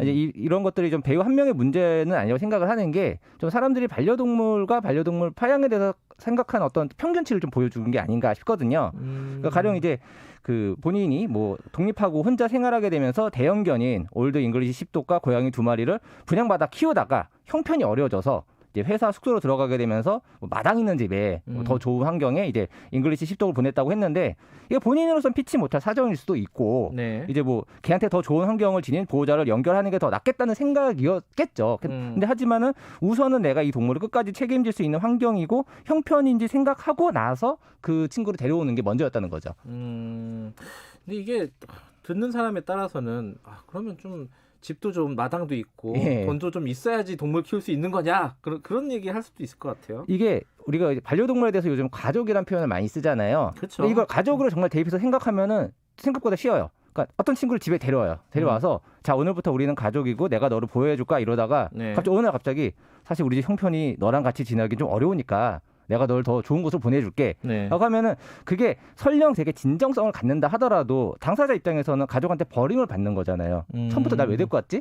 되게 무책임한 일이란 거죠. 그러니까 무슨 뭐 재력이 있어야만 된다는 게 아니라 어려우면 어려운 대로 함께할 방법을 찾거나, 뭐 아니면 처음부터 충분히 계획을 뭐 플랜을 짜든가. 근데 이렇게 파양 이전에 이런 데려오는 단계에서부터 상대를 가족으로 책임질 준비가 부족했다면은 그 자체로 문제라는 거고 이제 걔는 훌륭하다 그 KBS 프로그램인데 거기 보면은 유독 그런 분들이 이제 그 준비가 안 됐는데 그 동물을 데려오는 분들이 강력 훈련할 때 많이 혼나요. 그러니까 다행히 이제 박은석 씨 케이스는 이 동물들이 다 좋은 보호자와 함께 있다고는 하는데 네. 이렇게 좀 한 가족과의 동거를 쉽게 생각하고 동물을 쉽게 데려오는 분들이 결국에는 유기하는 경우가 되게 많죠. 아, 버리는 경우가. 예. 예.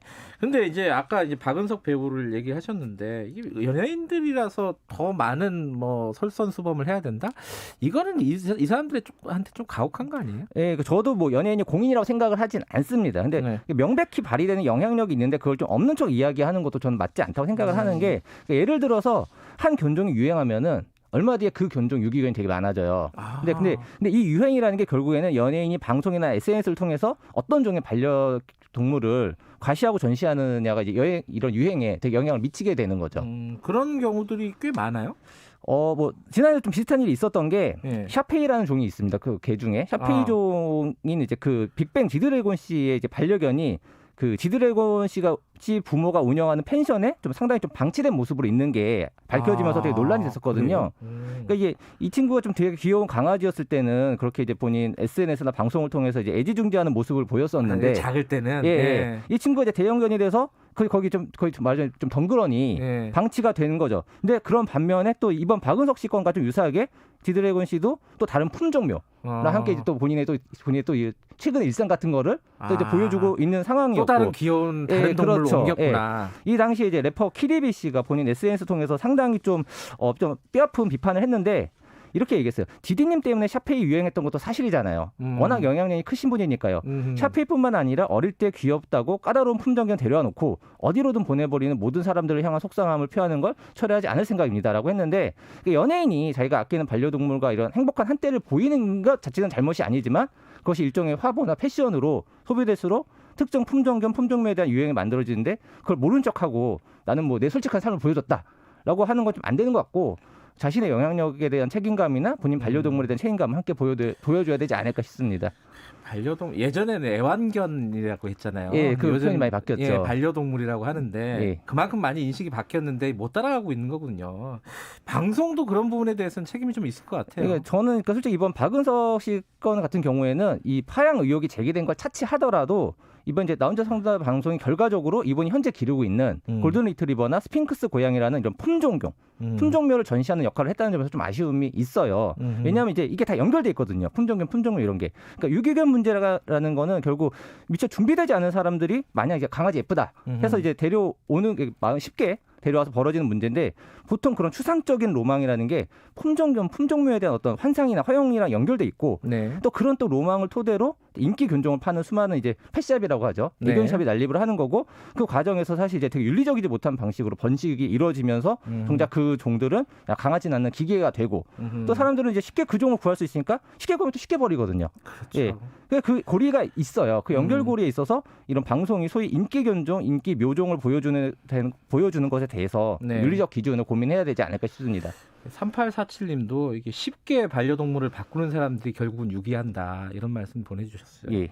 이게 어떻게 하면 좀 이런 것들은 개선할 수 있을까요? 그러니까 저는 그 나 혼자 산다에서 반대로 이 고정 출연하시는 배우 성훈 씨가 유기견 양이라고 있거든요. 유기견 양이를 입양해서 보호하고 그 양이가 되게 처음에 비해서 되게 사랑받고 활발해진 모습을 비춰주고 있어요. 그 나 혼자 산다에서 저는 그게 굉장히 긍정적 효과가 있다고 보고 또 여기서 이제 이분이 그 개랑 있는데 뭐 행복하고 이쁘고 귀여운 건 보여주는 게 아니라 막 산책하다가 이제 뭐 반려견이 똥을 싸면 똥을 치우고 이런 것도 다 보여주거든요. 그러니까 실제 개를 키우면서 겪는 수많은 어려움도 보여주는 게 맞죠. 그냥 어떤 패션 화보처럼만 소비할 게 아니라 또 이제 유기견 입양하는 것을 긍정적으로 보여주는 것도 중요한데 뭐 가령 뭐 이제 그 연예인이 데리고 있는 반려동물이 전문 브리더가 아닌 뭐 펫샵에서 분양받은 거다라는 것을 만약에 미리 확인한다면은 그런 걸 좀 비추지 않는 것도 어느 정도 윤리적 기준이 되지 않을까 싶습니다.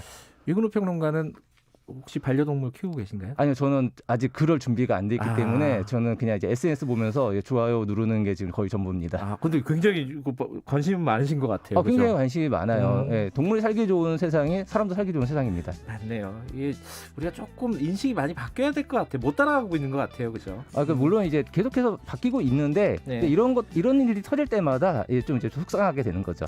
알겠습니다. 위근우 대중문화평론가였습니다. 고맙습니다. 네, 감사합니다. 2부는 여기까지고요. 잠시 후 3부에서 뵙겠습니다.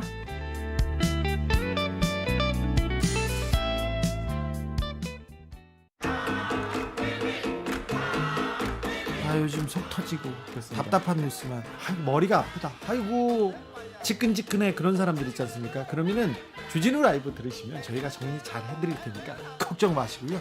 자, 일로 오십시오. 주진우 라이브로. 코로나 시대 시사 매일 오후 5시 5분 주진우 라이브.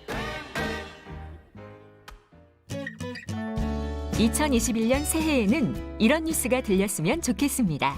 코로나19 신규 확진자 한 달째 0명 기록하고 있습니다. 이번엔 쟁점 법안이 여야 합의로 통과됐습니다. 우리나라 경제 성장률 5%를 달성했습니다. 희망찬 소식을 전하는 그날까지 시사본부가 함께하겠습니다. 평일 낮 12시 20분 오태훈의 시사본부. 지금 시각은 8시 30분입니다. KBS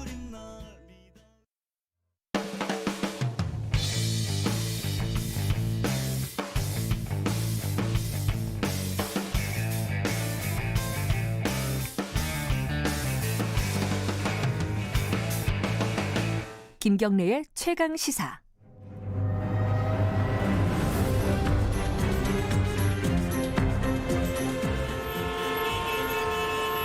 GPS가 연결되었습니다. 김경래의 최강 시사. 여의도 신호등.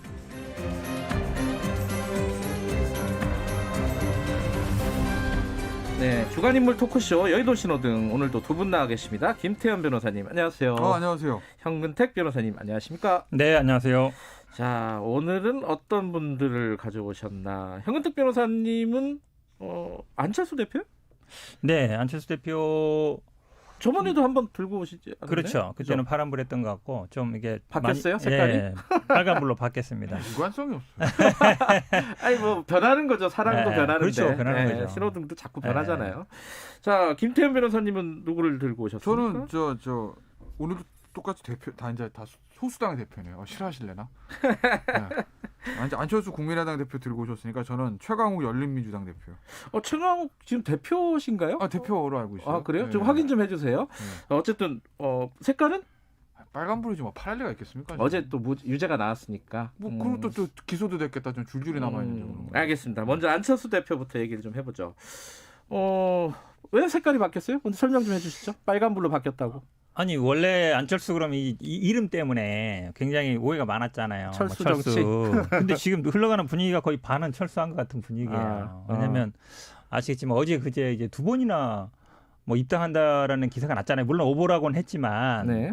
우리가 근데 보통 뭐 한 번 정도 이런 기사가 나는 거는 뭐 오해일 수 있다 아니면 뭐 전달 과정일 수 있는데 네. 연달아서 이틀이나 유사한 기사가 난다. 물론 뭐 부인은 했습니다만 그러면 뭔가 아무런 근거가 없이 기사가 나겠느냐 이런 생각이 좀 들어요. 그리고 예전에 안철수 대표가 예전에 뭐 민주당과 뭐 단일화 협상이든 합당이든 뭔가를 할 때 보면 비슷했거든요. 정식적으로는 항상 부인하는데 뭔가 이제 비선이든 아니면 이런 사람들이 뭔가 얘기를 하다가 나중에 이루어지는 식으로 많이 됐어요. 실제로 보면. 그래서 과거에 흘러갔던 스타일들하고 약간 비슷하게 가는 거 아닌가라는 생각이 들어서 결국은 뭐 합당이든 입당이든 하는 쪽으로 가는 게 아닌가 그렇게 약간 보여요. 그러니까 그게 나중에 이제 본인이 부인해가지고 오보가 된 건데 그 오보에 뭔가 뒤에 뭐가 있을 거다 이런 말씀이신 거죠? 움직임이 실제로 전혀 있었을 근거 거다? 없이 두 번 이틀 연속으로 이렇게 기사가 나는 기자들도 왜냐하면 취재를 하면은 다 뭐 취재원이 있잖아요. 그렇죠. 전혀 근거 없이 쓰진 않거든요. 취재원이 좀 허술할 수도 있어요, 사실. 근데 이틀 연속으로 그렇게 나기는 쉽지 않잖아요. 어떻게 보세요, 지금? 이게 이제 어쨌든 국민의힘도 그렇고 국민의당의 안철수 대표를 비롯한 공식 라인에다 부인한 겁니다. 네. 근데 뭐 아시겠지만 다들 잘 아시겠지만 이런 류의 것들이 사실은 뭐 취재원이 허술하다고 말씀하셨는데 네. 자가발전적 기사들 많고. 그럴 수 있죠. 네, 그리고 사실은 단일화를 놓고 국민의힘 내부에서도 국민의당 내부에서도 단일화를 하는 건 맞다. 다만 어떤 방식으로 해야 되는 거는 사람마다 좀 생각은 다를 수는 있어요. 또 주요 위치에 있는 사람들끼리.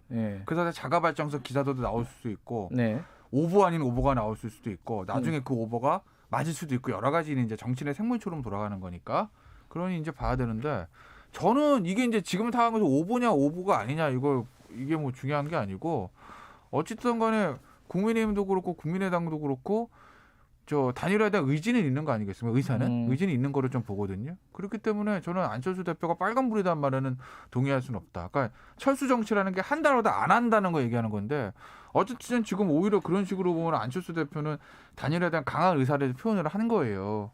그렇기 때문에 그게 합당의 방식이든 입당의 방식이든 나중에 진짜 1대1 단일화의 방식이든 2번을 달고 뛰든 4번을 달고 뛰든 간에 어쨌든 야권 단일 후보가 되겠다는 의사는 계속 표현한 거니까 단일화 의지를 표현한 거니까 저는 뭐 굳이 빨간불을 보진 않아요. 예, 형특 변호사님. 어떤 변수가 또 나왔냐면 어제 김종인 비대위원장이 뭔 얘기를 했냐면 금태섭과 3인 경선을 하겠다예요. 그러니까 우리 당 먼저 뽑고 그다음에 안철수랑 1대1로 하는 게 아니고 금태섭 위원하고 또 김종인 비대위원장은 가깝잖아요. 그러니까 3인 한다는 거예요. 그러니까 안철수 대표 입장에서는 최악이죠.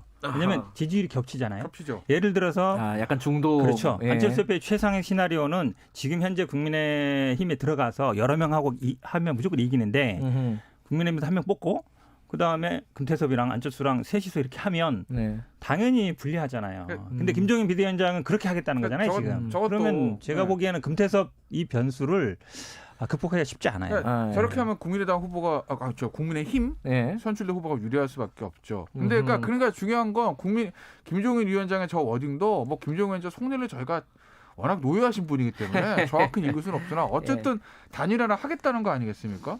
그 얘기를 한 거라고 저는 보고 그러니 이제 안철수 대표가 얘기하는 거 있잖아요. 2월 달 안에 2월에 단일화로 시작하자는 것도 사실은 저희가 봤을 때 저런 부분이거든요. 그러니까 이게 단일화를 하면 어떤 식으로 할 거냐. 그다음 질문의 방식도 자 야권 단일 후보로 누가 적합하시느냐도 있고 여권의 후보가 선출되고 1대1 매칭을 붙여가지고 하는 방식도 있고 방식이 여러 가지잖아요. 어떤 방식으로 하냐에 따라서 이게 사실은 후보 유불리가 달라지는 거 아니겠습니까? 그렇죠.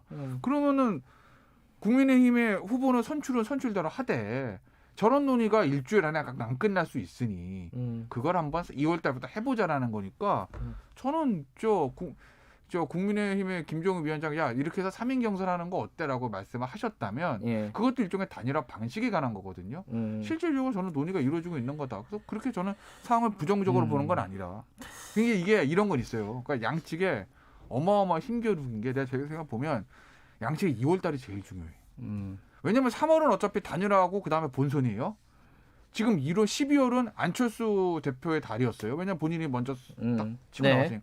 1월은 국민의힘의 좀 달입니다. 지금은 단일 막 내부 경선이 있으니까 2월을 어떻게 하냐는 거예요. 사실 2월 동안 누가 특히 야권 지지자의 관심을 끌어오느냐. 안철수 대표는 가만히 있으면은 국민이 막 경선 으쌰으쌰하면서 글로 관심이 갈 거고 국민의 입장에서 안철수 대표가 계속 단일화를 이슈를 잡고 가면 본인들 경선이 흥행이 안 붙으니 지금 2월에 이슈를 누가 잡고 가냐라는 게 야권 내부의 경쟁이 붙은. 그래서 이제 단일화 논의를 안철수 대표는 2월부터 하자. 국민의힘은 싫은데 우리 경선할 거대. 이런 이제 기싸움이 좀 있는 알겠습니다.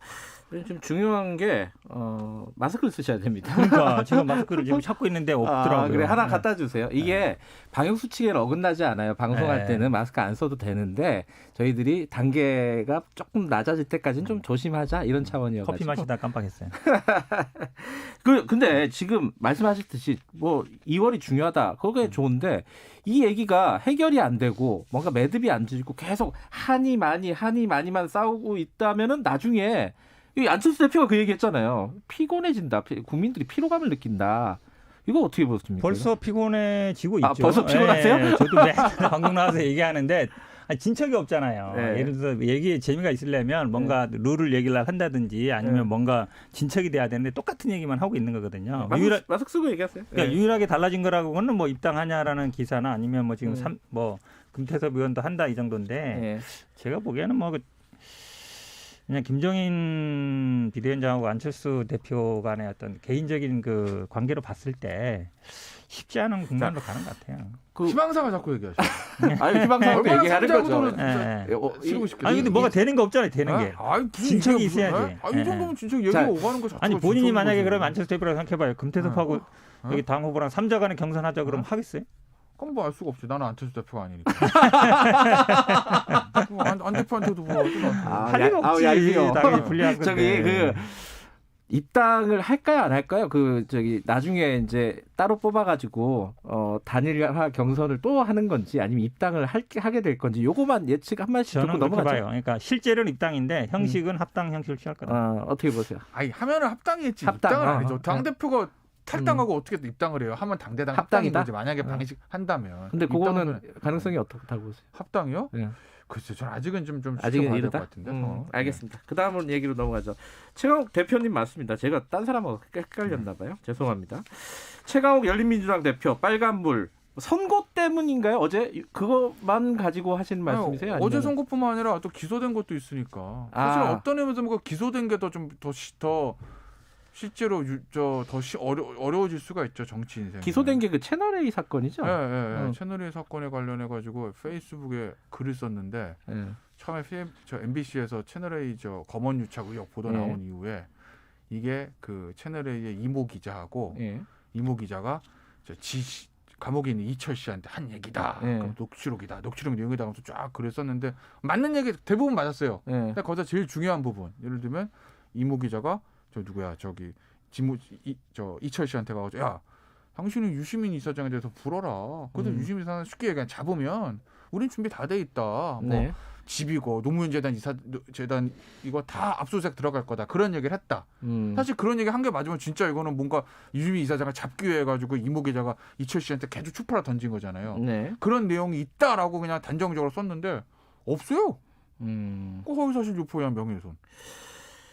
근데 이제 그러면 지금 유죄 판결 난 게 1심에서 난 게 하나 있고 이건 허위 인턴 확인서 뭐 써줬다 뭐 이거고 그렇죠, 지금 이제 명예훼손은 지금 기소를 했죠. 이미 했죠. 기소를 한 거고. 그저께 기소했고 1심 선고는 이제 어저께 난 거고. 자, 이제 기소된 거는 뭐 이제 진행되는 거 봐야 되는데 일단은 그 1심 판결 난 거 이거 2심에 이 두 분 다 변호사니까 2심에서 뒤집어질 수 있겠어요? 이게 지금 굉장히 반발했잖아요, 최강욱 변호사는. 저는 가능성이 있다고 봅니다. 이게 지금 뭐 말씀하신 것처럼 허위 인턴서를 작성해서 발급해 준 걸로 기소된 게 아니고요. 그거는 죄가 안 돼요. 사문서기 때문에. 사문서는 내용이 뭐 잘못됐다고 해서 처벌 안 합니다. 그걸 이용해서 입시에 이용하는 걸 알고 업무방해, 그러니까 입시 업무방해에 대한 공범이다 이거거든요. 근데 사실은 물론 뭐 업무방해 자체가 뭐 꼭 실현돼야 되는 건 아니지만 로펌의 어떤 인턴 확인서가 이 조국 전 장관 아들이 어디 들어갔냐면 처음에 고대 일반대학원, 그다음에 연대 일반대학원 뭐 정액관 들어갔는데 제가 일반대학원을 폐마하는 건 아닌데요. 보통 대학원 입시가 물론 대입 입시처럼 그렇게 치열하진 않아요. 근데 상대적으로는 그렇죠. 그렇죠. 그다음에 로스쿨 아니라 로펌의 인턴 확인서가 예를 들어서 로스쿨 들어간다. 이럴 때는 중요한 요소가 돼요. 근데 일반 대학원 아마 정액과로 알고 있는데 여기 들어갈 때 로펌에서의 어떤 인턴 확인서가 입시에 어떤 영향을 미칠 수 있느냐. 저는 그거 자체가 좀 의문이에요. 사실은. 경쟁이 그렇게 치열하지 않거든요.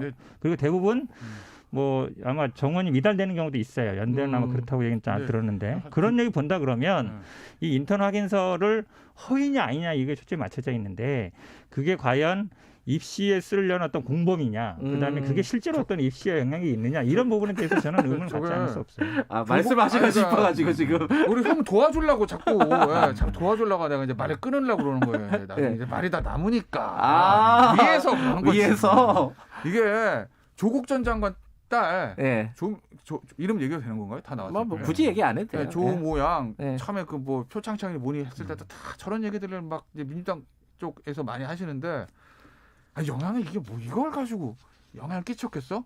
그건 중요한 게 아니에요. 그 사람이 그거를 영향을 끼칠 생각을 가지고 했다는 게 중요한 거지. 법적으로 그렇다는 거예요? 아니 그러니까 예를 들면 법적으로 맞아요. 그렇잖아요. 내가 실제 결과는 발생하지 않는. 예를 들어서 대학원에서 야 무슨 그 서초동에 있는 로펌 인턴하고 우리가 그거 가지고 뽑고 떨어뜨릴 것 같아? 그런 생각을 하고 있다 하더라도 실제로 지원자가 이것도 나의 무기 중에 하나야. 이거라도 가져가서 여러 개 가져가면 내가 될 거라는 생각 가지고 냈다면 그게 중요한 거지. 대학원에서 아니 조금 별로 중요하지도 않은 거로 허위로까지 해서 냈대. 이건 중요한 게 아니다라는 거 하나 말씀드리고, 그리고 이런 거예요. 그 보면은 중요한 건 이제 허위 사문서가 중요한 게 아니라 죄 자체는 위계한 업무 방해니까 결국에는 저 최강욱 대표가 그걸 만들어주면서 이거 어디다 쓰려고 그랬대? 이걸 알았냐 몰랐냐냐거든요. 근데 언론 보도 보면 문자 메시지가 공개됐다는 거잖아요. 정경심 교수하고 이거 저 아들 오랜만에 목소리 보니까 좋더라. 그러면서 뭐 이거 가져가면 잘 될 겁니다. 고마워. 이게 뭐 연대 고대용 이렇게 했다는 거잖아요. 그러면 이게 어디다 쓰려는 거지 바로 알았다는 거잖아요. 그러니까 공범관계 피해갈 수가 없다. 그러니까 최강욱 대표가 1심에서 무죄를 주장하는 논거 중에 하나가 나 어디 썼는지 몰랐는데가 아니라 이게 허위 아니다. 실제로 인턴했다는 거거든요. 네. 근데 그 부분에 대해서 어떻게 다 배척이 됐어요. 그러니까 허위에 대해서 되게 엄격하게 보는 거죠. 그러니까 예를 들면 1심의 저 딸 정경심 재판 때 보면 그 서울대 공익인법센터 네. 그거 갔다 안 갔다에 대해서 간 건 맞는 것 같아. 1심 재판부도 갔는데 야, 그 인권법 활동한 게 아니라 마지막에 밥 먹으러 갔자 이거거든요. 뒤풀이 갔다. 네. 그러니까 그걸 되게 엄격하게 보는 거지. 그렇다고 보면 이 아들의 문제도 제대로 우리가 그 펌에 와서 일하는 게 아니라 뭐 주말에 잠깐, 저녁에 잠깐 이거라는 거거든요. 네. 그러니 그거를 인턴하기로 한 거로 볼 수 없다는 게. 알겠습니다. 그 이 얘기는 뭐 근데 실제로 잠깐 얘기하면 한 마디만. 사실은 그 작성을 어떻게 해야되는지 허위 여부를 자꾸 따지는데 사실 그게 그렇게 중요한 문제가 아니에요. 왜냐하면 이게 말씀하신 것처럼 입시에 쓰일 걸 알고 허위를 해줬느냐 이게 중요한 거거든요. 근데 문자가 있어요. 입시 그러니까 문자라는 게 제가 연대고대용. 잘 될 겁니다. 뭐 잘 돼? 연대고대 뭐 잘 된다는 거야? 입시를 어쨌든 입시 업무 방해 공범까지 가느냐 제가 보면 그 부분에 다툼이 되는 거예요. 사실. 알겠습니다. 이 뭐 두 분 다 변호사고 두 분의 생각이 좀 다르시니까. 아니 최강욱 대표 이거 죄송합니다 잘못했습니다 하면은 뭐 이렇게 저 당선 무효가 되는 실형까지 안 나올 건데. 알겠습니다. 그거는 뭐 따로 말씀하시고 최강욱 대표한테. 근데 이게 왜냐면 지금 시간이 거의 다 됐는데 여기 최강욱 대표의 빨간불인데 가로쳐놓고 유시민 이사장을 써놨어요. 이거 왜 써놓은 거예요? 어저께 막 아이템 얘기하다가 뭐 얘기했는데 우리 저 PD님이 피처링 유시민 이사 이렇게 해놨네. 그러니까 뭐냐면 연결되는 얘기긴 해요. 왜냐면 사실은 채널A 검언 유착 의혹과 연결되는 거고. 그리고 최강욱 대표가 좀 기소된 게 그 채널A 그 사건에 대해서 허위 사실을 유포해가지고 기소된 거잖아요. 근데 유시민 이사장도 결국 한동훈 검사장이 자기랑 저 노무현 재단 계좌 받따로 1년 내내 주구장창 주장하다가 허위사실 유포 명예훼손 최근에 사과했잖아요. 그러니까 이제 비슷하니까 그냥 어제 말씀드렸는데 피처링이라고. 요 얘기하려면 한 5분 더 주셔야 되는데 저한테. 안 돼요. 안 돼요. 현근택 변호사님은 그 유시민 이사장 사과에 대해서 어떻게 들으셨어요? 그러니까 지금 일부 언론들이 뭐 이게 사과하고 결국은 대권 나오는 거 아니냐 얘기들이 많은 것 같은데 호사가들이 참 많아요. 대권 어떻게 나와요? 주제밖에 생겼는데. 민주당 지지자들은 다 나왔으면 하는 분도 꽤 있죠. 근데 본인이 계속 선을 긋고 있잖아요. 그런데 조금 아마 저는 이 한동훈 검사장의 어떤 스탠스를 봐야 되는데 뭐 직접 고소는 안 하겠지만 이게 명예훼손 사건이니까 본인의 의사는 물어보거든요. 처벌 의사가 있는지 없는지. 근데 처벌 의사를 밝힐 것 같아요. 왜냐하면 가만히 있으면은 어쨌든 의사가 없는 걸로 치는데 뭔가 이제 제시를 하면은 이제 수사로 가는 거라서 뭐 어쨌든 여지는 남아. 갖고 오신 분이 김태현 변호사님이니까 뭐 마지막으로 한 말씀 하고 마무리하죠. 아니 저 혹세무민은 중재다. 허위사실 유포한 명예훼손이 또는 허위사실 유포 이게 이제 조선시대에 기회한 혹세무민이거든요. 그러니까 저는 이게 이제 진보적 진영에 있는 분이든 보수 진영에 있는 분이든 남들의 큰 스피커들, 사회적 영향력이 있는 분들은 이런 거 굉장히 조심해서야 되는 거예요. 그렇지 않습니까? 두 분도 조심하시기 바랍니다. 저희도 조심해야죠. 알겠습니다. 여기까지 하죠. 고맙습니다. 네, 고맙습니다. 김태현 변호사님 그리고 현근택 변호사님이었습니다. 김경래 최강시사 듣고 계시고요. 지금 시각은 8시 47분입니다. 김경래 최강시사는 짧은 문자 50원, 긴 문자 100원인 문자번호 샵 9730 무료인 어플 콩으로 참여하실 수 있습니다. 유튜브 라이브로도 함께합니다. 네, 좀 있으면 이제 봄이 오겠죠. 아직은 추워요. 추운데 한두 달 지나면 이제 봄입니다. 그러면 이제 가장 걱정되는 것 중에 하나가 계약입니다. 지난해 코로나 때문에 계약이 계속 미뤄져 갖고 결국 4월에 계약했죠. 아마 기억에. 이번에는 정상적으로 한다고 합니다. 어떻게 정상적으로 가능한 건지 구체적으로 좀 여쭤보겠습니다. 교육부의 이상수 학교혁신지원실장님 연결돼 있습니다. 실장님 안녕하세요. 네, 안녕하세요. 이번에는 계약 연기 없다. 이게 완전히 못 박으셨어요. 이게 어떻게 이런 자신감이 있는 겁니까? 뭐 준비가 잘 되어 있습니까? 네네, 준비도 저희들이 철저히 했고요. 지난해는 저희가 이제 갑자기 예기치 못하게 닥친 감염병으로 해서 원격 수업 도입을 준비한다든가 이런 일로 이제 계약을 좀 일부 연기를 했었는데요.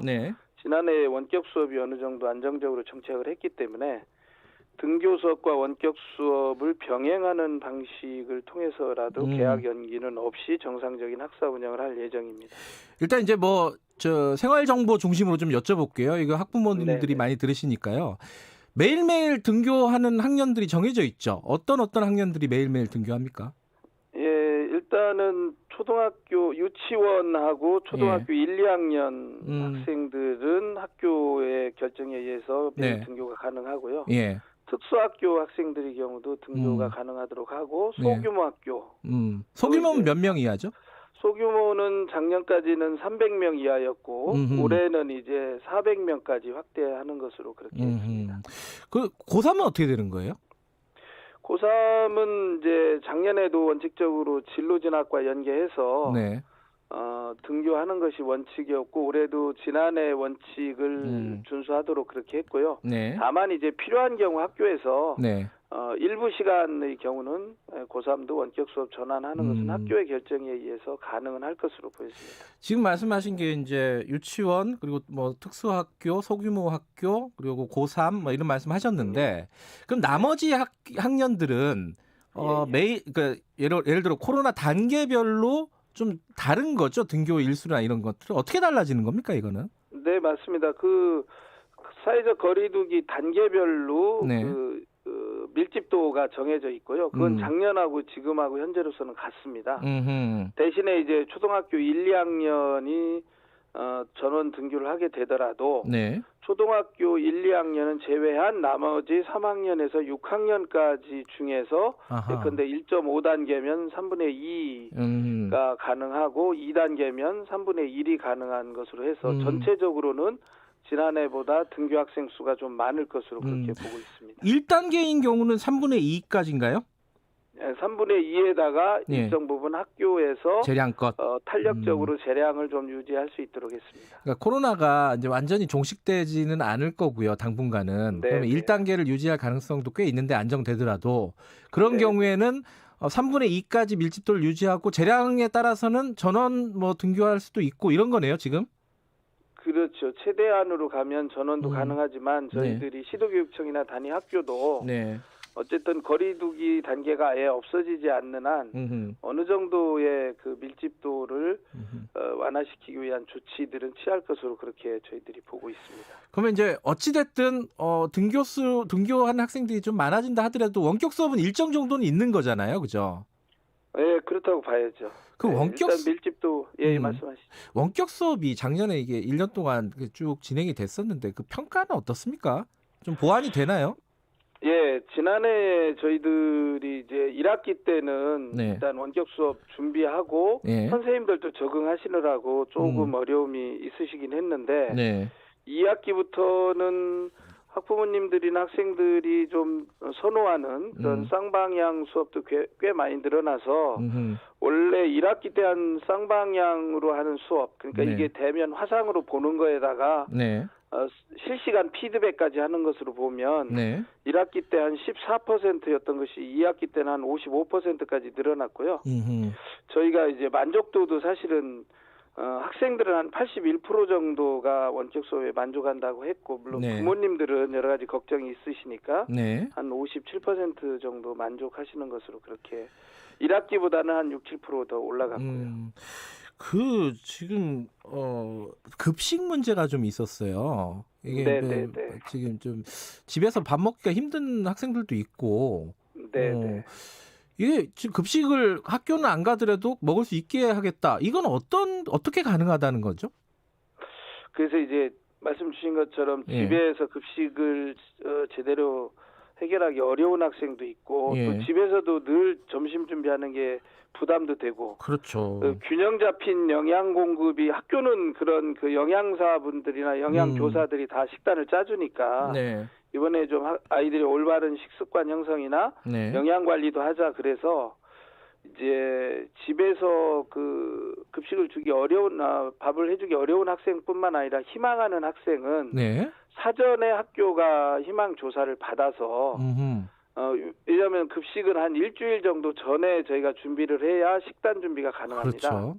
그래서 그리고 특정한 아이들뿐만 아니라 희망하는 학생은 누구나 받을 수 있도록 해서 낙인 효과 없이 학교에서 급식을 할 수 있도록 했는데 중요한 것은 이제 급식 시간에 방역이 굉장히 문제가 될 수 있습니다. 그래서 저희들이 점심 시간을 좀 길게 늘리고 방역도 철저히 해서 근데 학교의 여건에 따라서 이 부분은 학교가 어느 정도 결정할 수 있는 자율권도 줄 그럴 생각입니다. 그럼 말하자면은 이제 오늘은 월요일은 만약에 원격 수업이다. 그래서 집에서 네네. 수업을 받고 밥을 먹으러 학교에 갈 수도 있다는 거네요. 희망제에 따라서 네, 혹은 맞습니다. 학교의 재량에 따라서.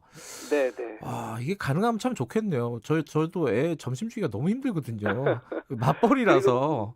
맞습니다. 네. 그리고 또 애들이 점심시간에라도 이렇게 대화를 떼놓고는 하지만 예. 학교에 와서 선생님들 입장에서는 원격 수업이 좀 길어지면 점심시간에 왔을 때 이렇게 얼굴을 한번 볼 그렇죠. 수도 있고 여러 예. 가지 장점도 있을 것으로 생각되는데 예. 급식해 주시는 학교나 선생님들께는 죄송한 마음이죠. 또 이 많은 또 관리 부담이 있긴 합니다. 맞아. 그런 부담이 있지만은 또 애들이 학교 가고 마스크 쓰고 있더라도 학생 친구들 얼굴도 한번 보고 얘기도 한마디 하는 게 되게 중요하잖아요. 그죠? 네, 그렇습니다. 그럼 저 또 하나 여쭤보고 싶은 게 이게 그 평가 같은 거 있잖아요. 뭐 예, 이게 예. 뭐 시험 치고 이런 것들은 좀 변화가 있습니까? 평상시하고?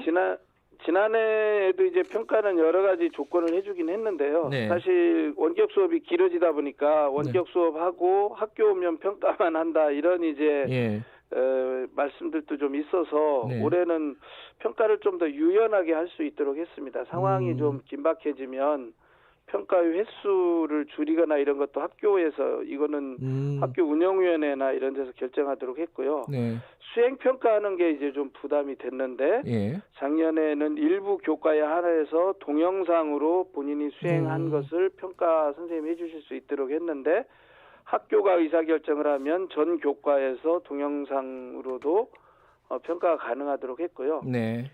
원격 수업과 등교 수업이 병행되다 보니까 집에서 과제를 수행하거나 이렇게 여러 가지 활동을 한 다음에 학교에 왔을 때 네. 선생님이 이제 등교 수업에서 이 학생이 집에서도 공부를 잘했나 여러 가지를 확인해서 네. 공정성에서 문제가 되지 않는 선에서는 평가가 가능하도록 그렇게 이번에는 기준을 조금 완화를 했습니다. 예. 맞벌이인데 그렇게 됐으면 좋겠네요. 아까 급식 말씀하시는 것 같아요. 오정진 님이 그런 말씀 보내주셨습니다. 아마 반가우신 분들 많을 것 같아요. 네, 어쨌든 방역 철저히 해가지고 사고 없이 학사 일정이 정상적으로 좀 진행이 됐으면 좋겠습니다. 저희 학부모님들한테 좀 하고 싶은 말씀 있으면 짧게 한 말씀 하고 마무리하죠. 네, 부모님들 여러 가지 걱정 많으신데요. 교육부와 시도교육청 선생님들이 최대한 열심히 해서 안전하게 학교 수업이 잘 이루어질 수 있도록 하겠습니다. 어려움이 있더라도 우리 아이들 함께 성장시키는 데 같이 노력해 주시기 바랍니다. 아이고, 고맙습니다. 예, 준비하신 것처럼 굉장히 말씀을 잘해 주시네요. 고맙습니다. 네, 감사합니다. 교육부의 이상수 학교혁신지원실장님이었습니다. 오늘 여기까지 하고요. 주말에 푹 쉬시고요.